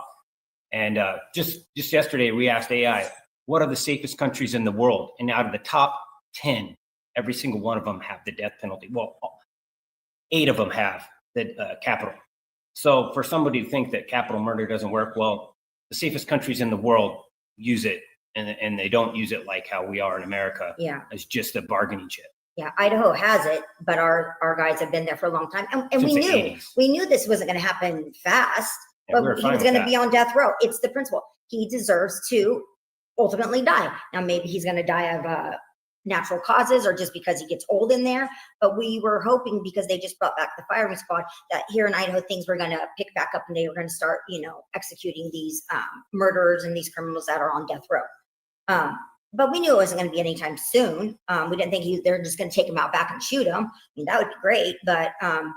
But even if it was exactly how they told us, they were just sleeping in their beds, they probably never even woke up, and they were just stabbed to death, little package of bow on it, we still would have wanted the death penalty. Yeah. We still would. We wanted it from the very beginning, as soon as we found out that they were. Is that what you were led to believe, Kristi? Because that's what I was led to believe, that they were attacked in their sleep and they were basically dead before they could even wake up. Yes. And then they went to those parents and said, this is what it is. Do you want to make a deal? I mean, that's what it is. No, they didn't know. No, she was punched, her face was crushed in, her teeth are knocked out. They didn't give those details because they knew it would be enraging. Yeah. And then they would have a problem. So the truth was a problem. Truth was a problem for the prosecutor, and I don't like it. I don't like it one bit. You stated that you are still fighting about it. Number one, God bless you and give you strength, because you're going to need it for the rest of your life.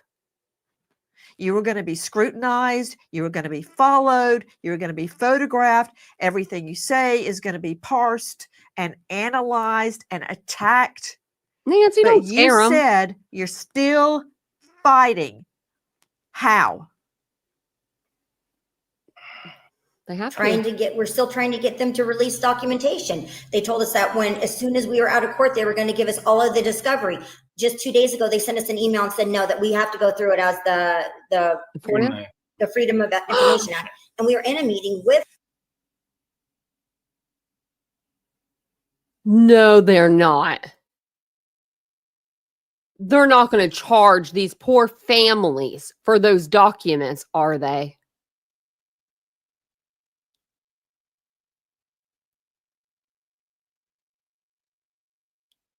Wow. I'm stunned. I'm stunned. I'm stunned.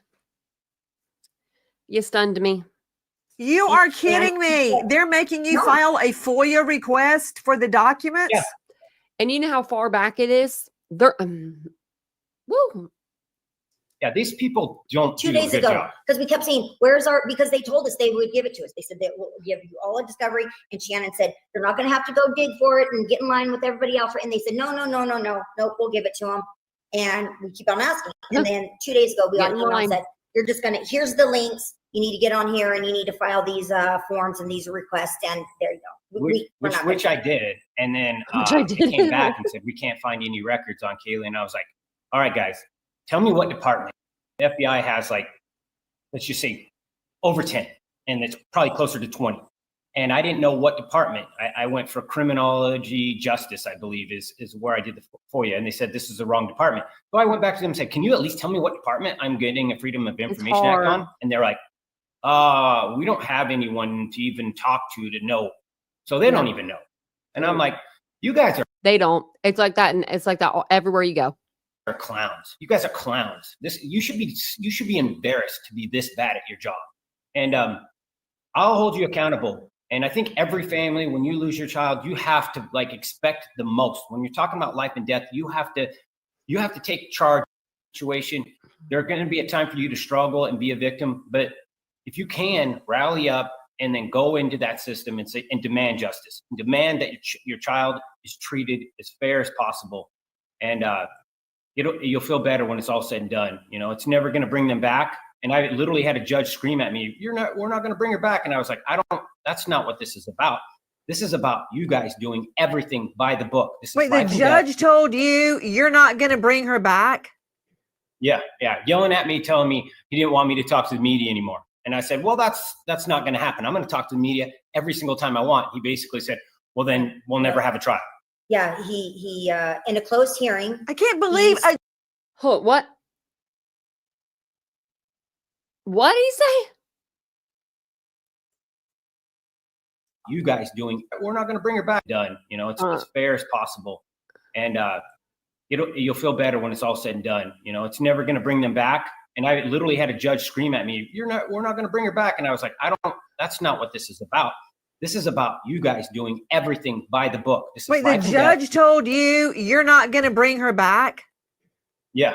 Yelling at me, telling me he didn't want me to talk to the media anymore. And I said, well, that's not going to happen. I'm going to talk to the media every single time I want. He basically said, well, then we'll never have a trial. Yeah. And that was my dad. He would say, I'm going to talk to the media every day and twice on what was it, Sundays? He in a closed hearing. I can't believe a judge told you how you're supposed to behave and you can't bring her back. That is not appropriate for a judge to tell a grieving parent, you can't bring her back. Let's just let it go. It's not going to bring her back. It's not about bringing her back. It is about justice.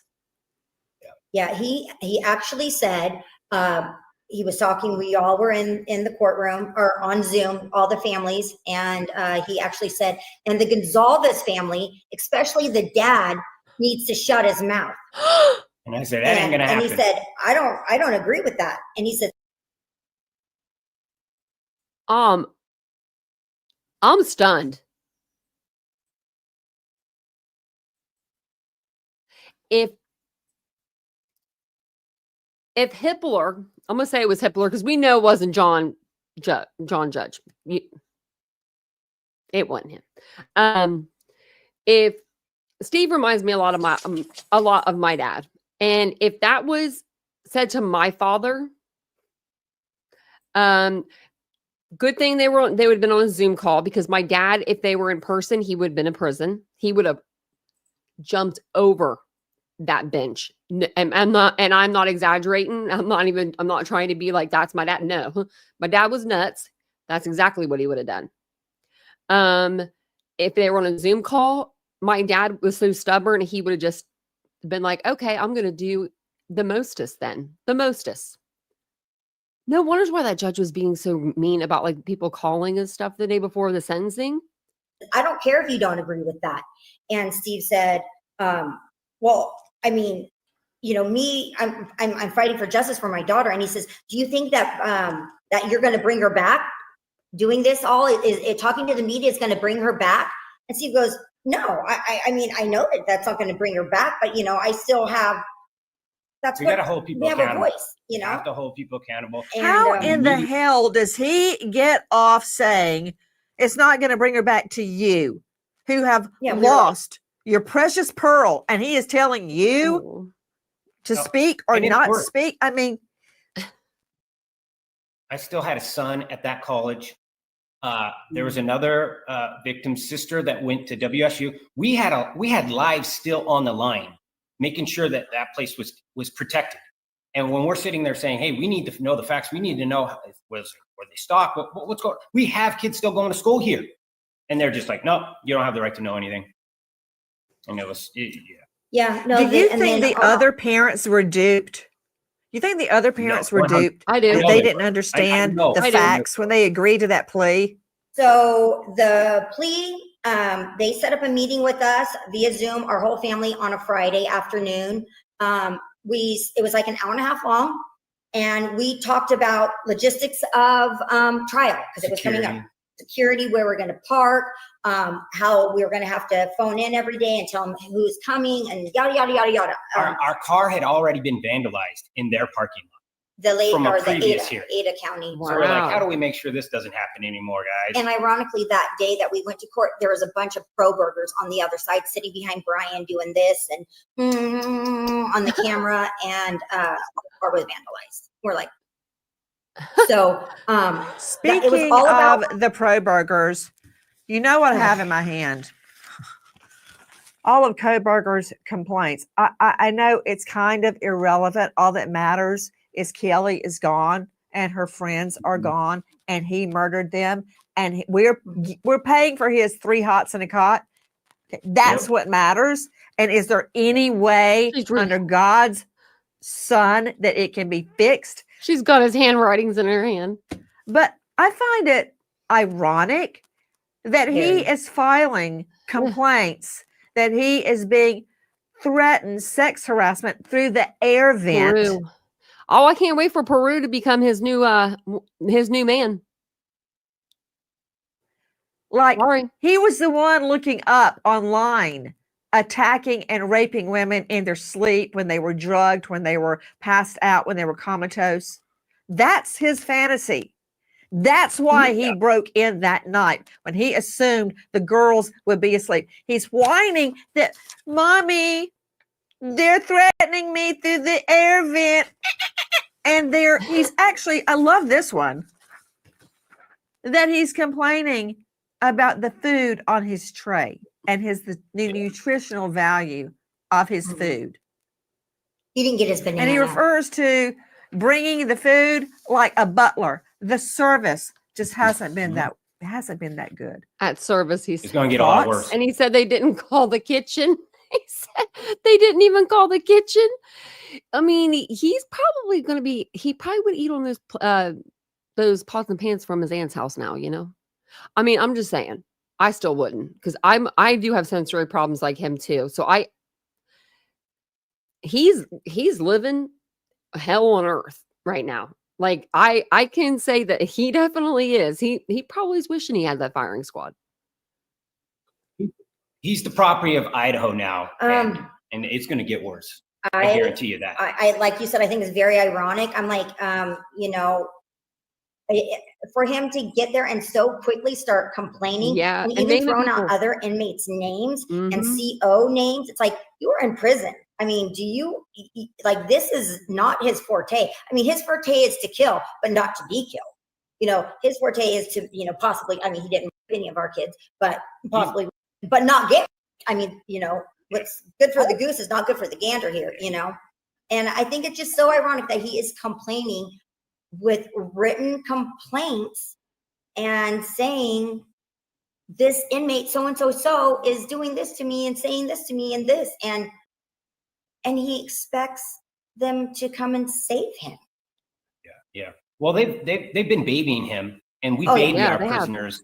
And when you become the property of a state, you should lose your constitutional rights. You shouldn't have all these rights as if you were a tax-paying citizen doing your best job, going to work every single day. We gotta fix some of these things, and we have been talking to legislators. You're asking us things that we've done. We're not going to take this lightly. We're going to do everything from a victim's perspective. We've become advocates and witnesses for our kids, and we're trying to change it. And I think you guys can see that. Sorry, I didn't mean to interrupt him, but I think that they would even be good advocates to come online to show maybe creators or future creators now, past and present, and future, how to treat victims of crimes and how to you know, keep the facts of the case out there and not get your brain warped by, you know, all the misinformation and, well, disinformation that's spread. That went all the way down to, you know, my daughter in the courtroom going after him and letting him know that we're not just going to be victims that you can keep down and keep trying to hurt, you know. I do also think that they really upped the ante taking him to prison, which what we were hopeful for, because I think that Latah County Jail was a cakewalk. And then Ada maybe got a little it was tighter. total Mayberry. It was But, total yeah. Mayberry. I couldn't believe it. This guy's going to have a tablet. He can watch movies. He can communicate with the outside world. I guarantee you, just give it a minute until people think this has died down. He is going to Zoom at some symposium. He's going to have this weird cult following, like you mentioned, the Kohbergers. He can write a book. There's no Son of Sam laws in Idaho, I don't believe. He can even get married. I mean, it's so wrong. I feel like running out the street screaming. Oh, he's trying to transfer back to Pennsylvania. I think I just read somewhere the other day, which I know I did that. Did you hear Steve? I don't know if she heard him. Oh, is he trying to go back to PA? My family lives there. I don't care. You did the crime out in Idaho. You're going to be, you can just stay out in Idaho. Does one of the Menendez brothers have a child? I think so, yeah. He has a daughter. He had even Jorn Vandersloot. You know Jorn Vandersloot that murdered two young girls? He has like three. Murdered Natalie Holloway and Stephanie Tassiana Flores under similar circumstances. His judge daddy protected him. He's had not one but two babies behind bars. He drinks, he does drugs, he smokes, he gambles. It's like insane. But again, screw them and the horse they rode in on. I want to talk about what, if anything, can be done now. Starting with, do you believe the other families were duped? If they had known the truth, would they have gone along with the plea? I can't say 100%. But the thing is, I don't want to speak on behalf of them by any means, but I don't think that the other families necessarily wanted the truth. They didn't want to be lied to, but they didn't want details. Yeah. And we did. But we weren't just like, okay, she was stabbed to death around 20. We're like, how many? You know, where? And because I do talk to Maddie's mom, and Maddie's mom is like, please, please, please. Like, I don't, you know, so I don't say anything to her when I speak to her about, you know, what happened. She's like, I don't read that stuff. I don't watch it. Our thing is we have kids, you know, we have two that are older. We have two that are younger, and you can't tell them to stay off social media for the rest of their lives. And I don't want one of them opened up TikTok and seeing crime scene photos of their sister or body cam. So we're like, we're trying to stay one ahead. And as a mother, even if I didn't have children, I would still, as much as it has traumatized me, I would still want to know what happened. I want to know what happened from top to bottom. Kristi, isn't it true? You basically got an email saying, hey, we got a deal. Yes. On a Sunday afternoon. They sent it at 4:53 p.m. Oh, just like when they came to tell him. Happened to be checking his email a little later, around 6 or so, and he said, what? And we lost our minds. We immediately emailed them and said, we need to talk, like now, like what, has this been sent yet? Have you offered it yet? What is going on? They sent us an email the next morning and said, we can meet at 3 today. And we said, you didn't answer. Has this been sent already? And they said, yes, it was sent yesterday evening to the defense. And so we met with them at 3 that day on Monday, and the plea had already been accepted. And we had already knew about it. We lost our minds. We were in that meeting. I mean, we were screaming, we were cussing, we were yelling, we were saying, why did you do this? How did you do this? You know, what happened? You just talked to us on Friday and told us that, you know, you had every anticipation of taking this all the way. We talked about court. I mean, we talked about a plea deal for like a second, and he just said, oh, I think that they might be wanting one, but we have no reason to give them one. You know, why would we? And we're like, yeah, right. Why would we? And he said, well, how do you guys feel about a plea deal? And we're like, no, absolutely not. No. Boom, moved on. Yeah, he accepted the plea deal within the same hour that he got it. This man never wanted to fight for our children. Literally, I mean it. They fought for their lives, for their very last breath, and this man had no fighting. They fought hard all the way to the end, and he gave up within an hour of being given an opportunity to quit on these kids. And We only have that's more- the 3 kind more of months. prosecutor that you got to get. You got to get him out. You got to get real prosecutors. And Idaho, we got some jobs to do. We got some work to do there. Yeah, you have to have a prosecutor that, if you're in a death penalty state, believes in capital punishment. Yeah, it's not your will. It's the victim's will. If they Right. don't want it, then fine. But we had 4 people. And Bill Thompson has never talked to us since that Zoom meeting that we had. And we were just like, oh my gosh, I can't believe that you did that. Wait a minute, he's never talked to you since? He's been all over the media, but he hasn't talked to you? Nope. When we did get a briefing, it was from the investigator, the 2 investigators. And Ashley Jennings, so the deputy, but Bill Thompson, because I mean, we were going after him. I mean, our whole family was in different windows, and we were all just coming at him. We were just like, Bill, like, how could you do this to So us? this And guy did why not did you have do the this? balls to talk to you after the deal because he knew he had done the wrong thing. Yeah. I said, did you at least get some details? Did you at least find out about the kill kit, the knife, anything? He goes, Steve, we'll never get those details. You're never going to get those details. It's not important. He's just going to lie to us. And I said, you are absolute idiot. You have no idea who this person is. He is going to write a book, and I'm going to learn about the sickest details through his prophet book, through its sister, or through some professor, whatever way he does it. I'm going to hear about him, and you're an idiot for not even knowing who you're dealing with. You know, I think maybe I can get a straight answer from you guys. What do you believe Kohberger's motive was? Not that the state needs to prove it. I don't know why they kept talking about we can't prove motive. It doesn't matter. You don't have to prove motive in a murder case. But what do you believe was his motive? I think that he had been watching either Kaylee or Maddie, and I don't think the others were involved. And that's why he went straight up to that room. That house is so confusing. It's just they're just a build on from hell. They just built on and built on and built on, and throughout the years. So it is a very confusing floor plan. And we know that he went in there very quickly. He wasn't, he went in and he went out. And he may have tried to walk into Kaylee's room first. We don't know. And Kaylee's bed was empty. So he's like, I'm going into Xana's or Maddie's. And maybe he went into Maddie's and then got mad because Kaylee woke up and was like, oh, there's 2 in here. But I think it was some sort of an obsession. Some sick, twisted, stalking. Maybe he hated one of them. Maybe it was both. I think it was hate. There was no blood on Kaylee's door, so that would lead us to believe he went there first, opened the door, seen the dog or seen something, and then said, okay, there's nobody here. Then I'm thinking he went to Maddie's room. And you don't see blood on that door, but the other door downstairs, they do see blood on it. So, Or he could have went straight up the stairs, went straight into Maddie's room, saw that Kaylee and Maddie were in the bed. Just assumed, he knew Kaylee's room, she belonged to the other bedroom. He may have known. I mean, I don't know. Looking through the back windows.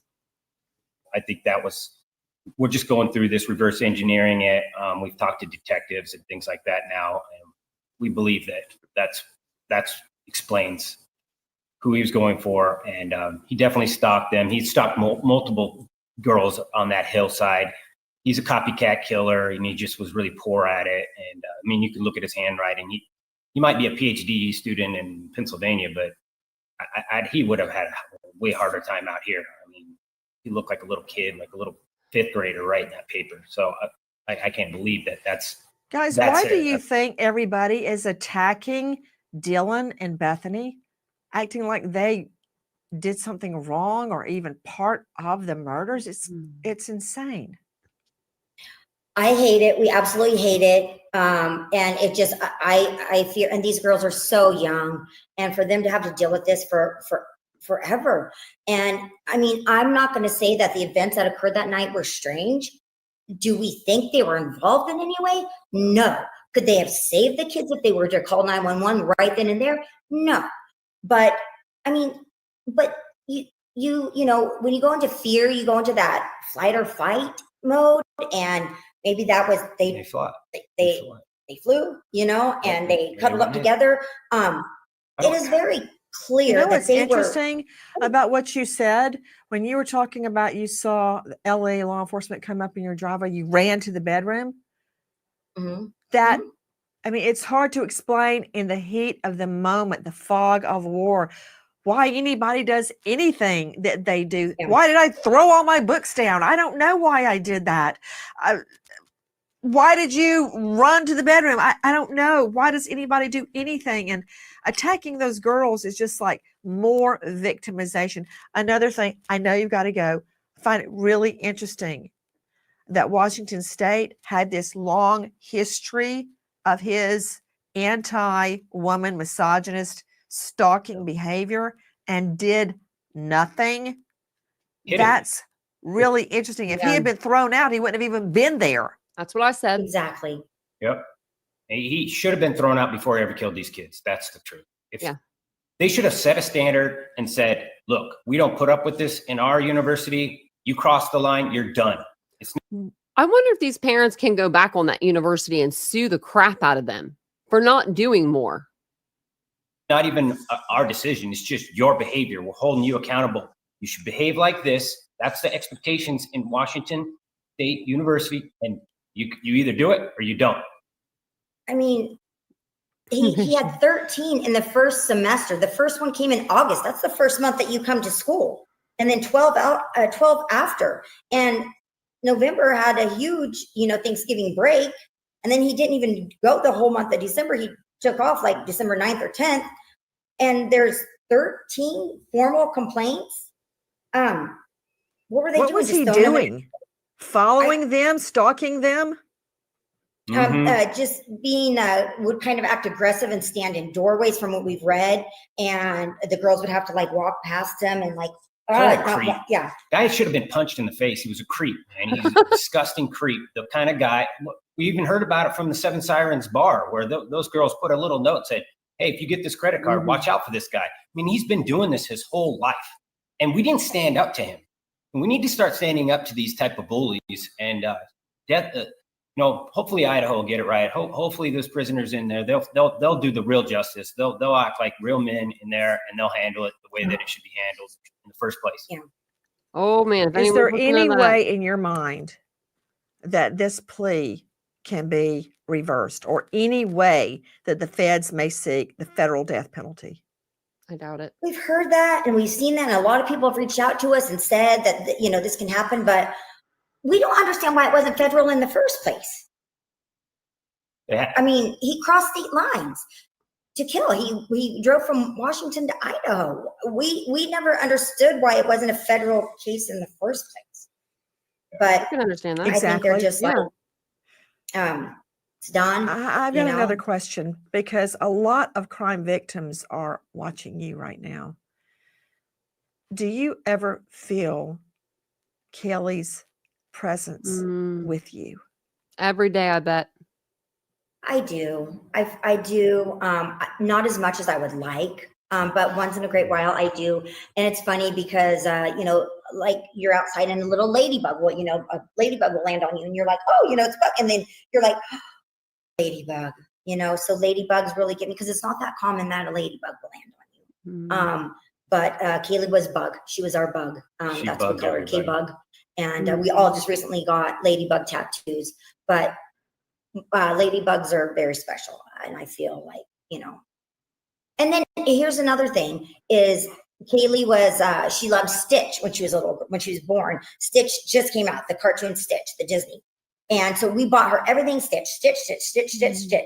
And it's very ironic that since Kaylee passed away, Stitch has been kind of brought back. They've done a new movie with Stitch. So there's Stitch stuff everywhere. So we'll be in the store, this and that, and we'll be like, do, and you'll see the most ironic little Stitch figure or Stitch stuffed animal in this whole mess of other stuffed animals or something, in this little Stitch face. And we'll be like, oh my gosh, it's Kaylee, just in the strangest places, you'll find a Stitch. Mhm. small or big one or something. And it's just like, Kaylee.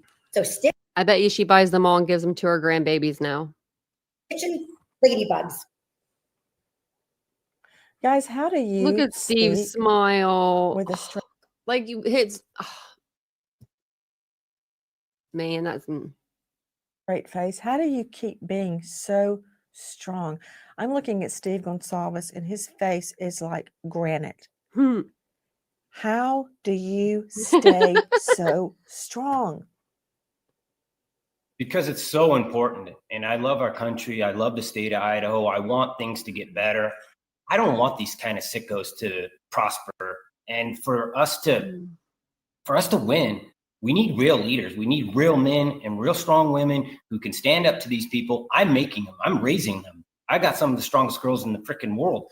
And he killed one of them. Hold them accountable. I feel like we got a job to do. And I think if parents get a little more proactive and be a little bit more vocal towards that prosecution, they can force the media to help hold them accountable. And I really believe that the government works for us. I believe that government is servitude. You go in to serve. You don't go in there for your own opinion. You might not believe in the death penalty. We don't care. It's the victims and their families. That's what you should be negotiating for. You're their vote. You're proxying their will through into the courtroom. And I think the court's lost that. And we're going to try to bring that back. I mean, there's a reason why we took our daughter to Texas. She had a full scholarship. We said, you're going to Texas because they honor their victims. They do everything in their power. Florida's another Not one. that we're going to have another victim. No. Not happening.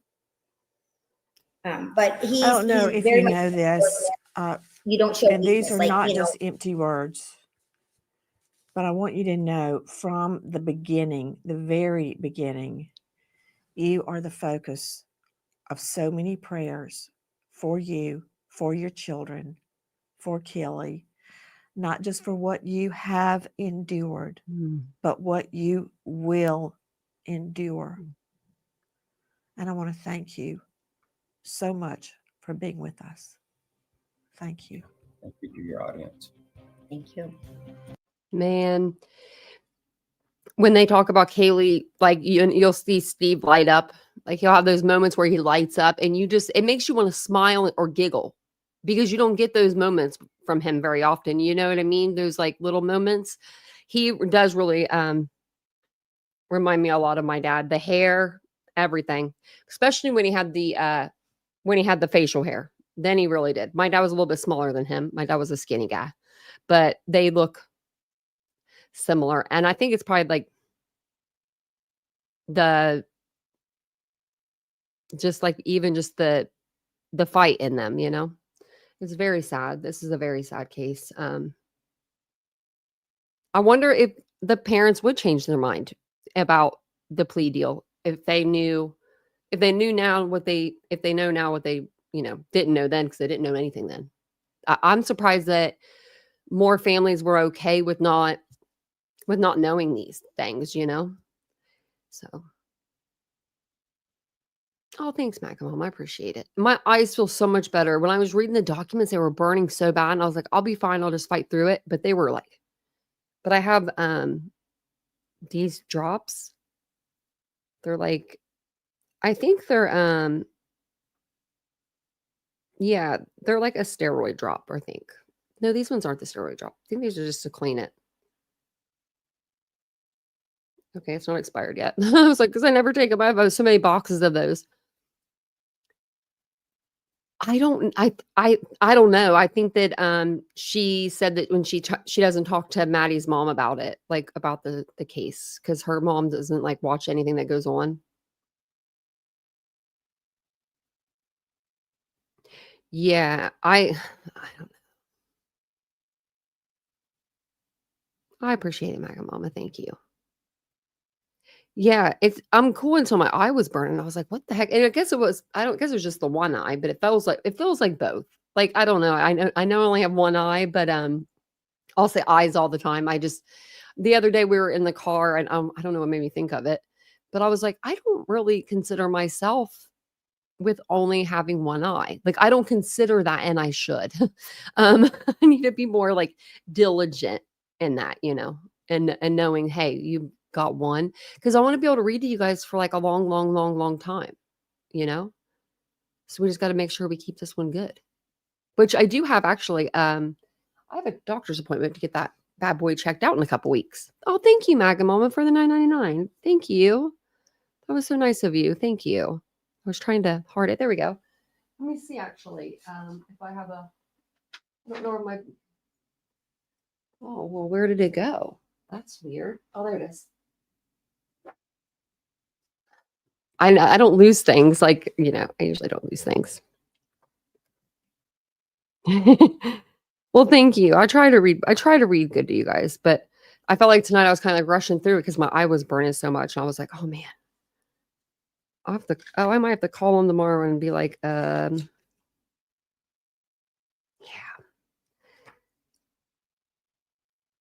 Yeah, I forgot to write it down. Of course I did. I think it's in September. But I only have 3 appointments this month, but next month I have a crap ton of appointments. I'm like, that's my birthday month. Why'd I do that to myself? But that's okay. That's okay. We're going to start physical therapy next month. Wish me luck, because I hate physical therapy. I'd rather go back to the hospital and just readmit me for like a month and let me do the physical therapy in there. Like, I'm one of those people.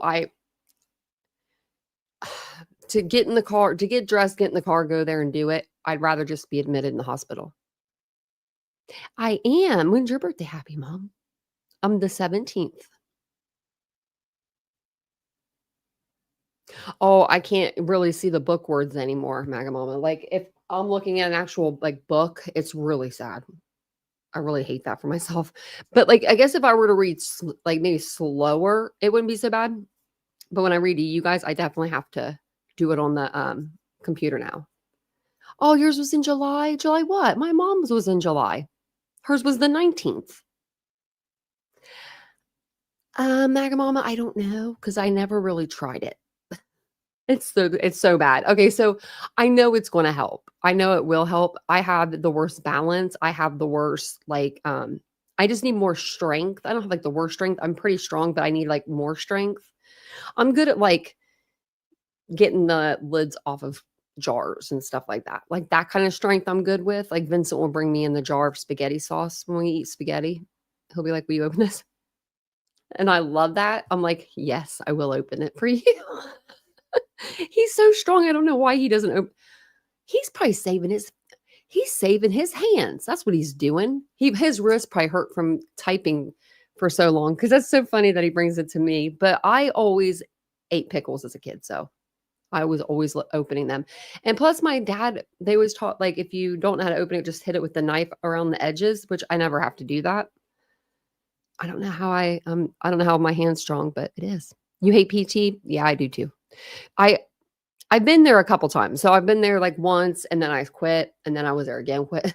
I'm bad about that. But when I was in it at Dodd Hall, like where they did my rehabilitation, like the real tough rehabilitation where I had to learn how to talk, walk, all the things again. That was like a breeze walk. Like that was like nothing. Like I was like, it's probably because I was on the right medications, like vitamins and all that, like nutrients wise. They had me drinking like Ensures because my mouth was wired shut. I don't know what I was doing, but I was doing something. They just need to put me back on that regiment. Maybe I need to call and ask them, what all did you have me on? Like, because I know I was taking like certain vitamins and stuff. Like I was taking like drinkable vitamins and all that stuff. July 1st and your grandbaby is July 11th. Oh, if you guys were not at our live earlier today, make sure you go back. You'll see pictures of cute baby on there. I am the proud great auntie to a little boy, Chimere. So I'm pretty excited to go see him. He's so little, like compared to like all the other babies in our family. He's a little guy. I swear we have chunkers. Oh, 26th of July. September 5th. That's coming up. That's in 2 days, or yeah, in 2 days, Mary Beth. Have a good night, Elise.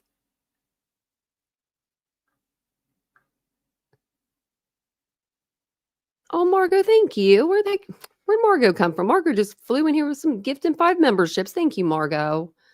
And Misbehaving got one. Lisa, Susan, Irish Girl, and Kim. Well, welcome on in. Crime Kitty said July 5th. I knew you were in July. Thanks, Margot, for the gifted memberships. Thank you. Did you see him, Ladybug? Any the cutest?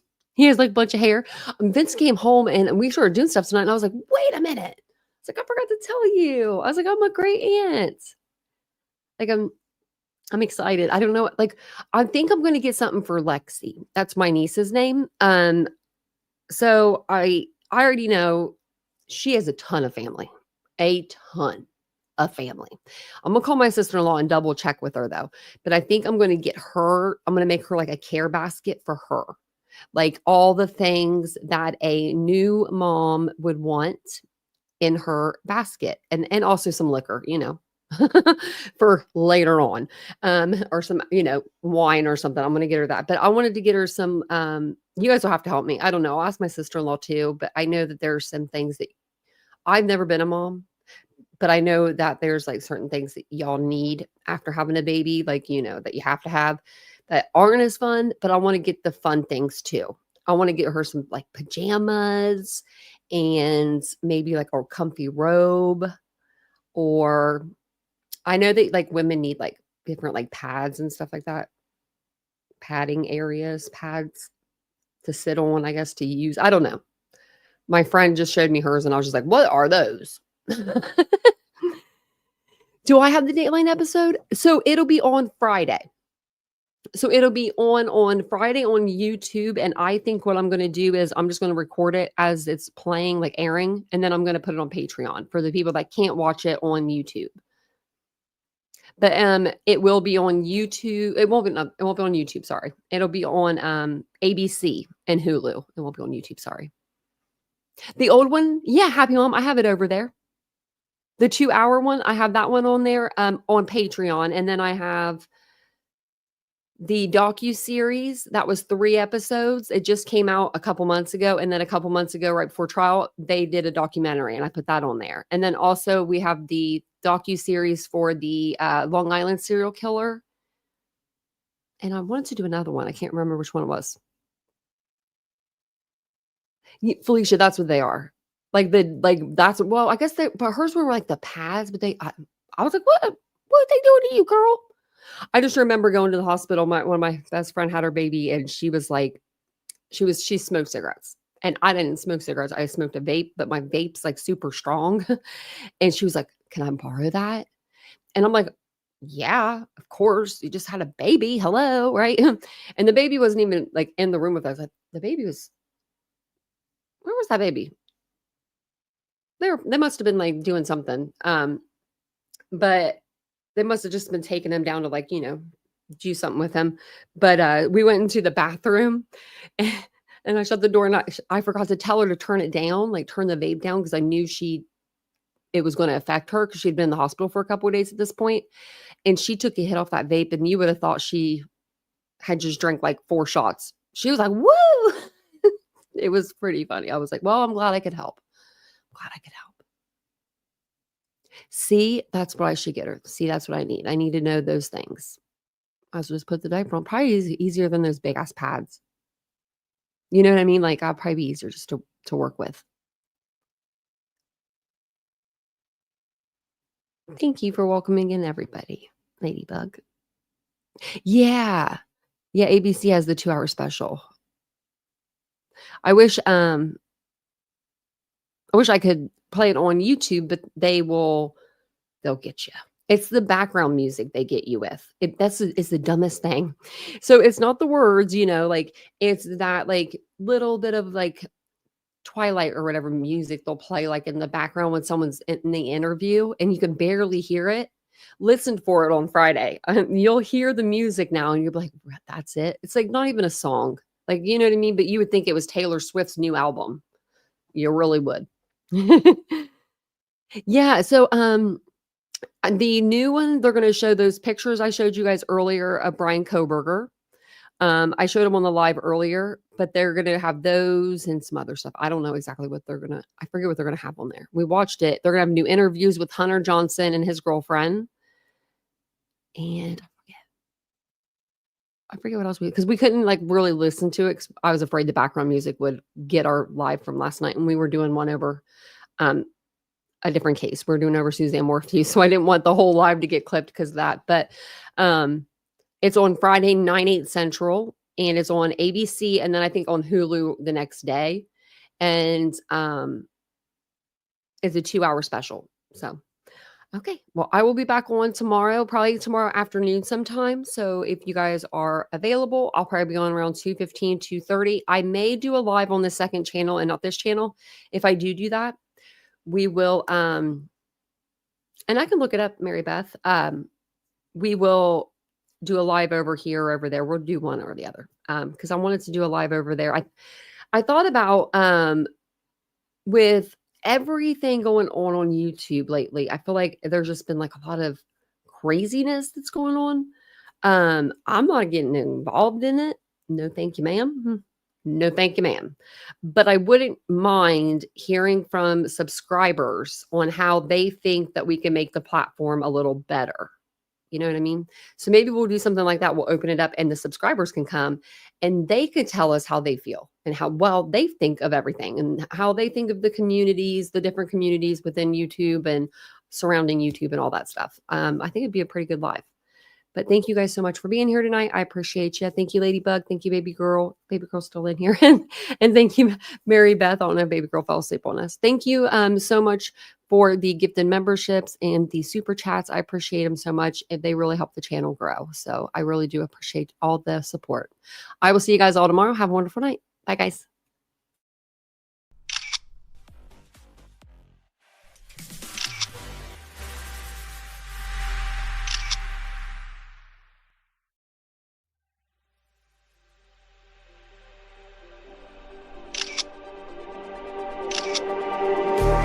Just like the street lights lit this town, like a fire in a blaze, gotta burn it down. Can't be afraid to live.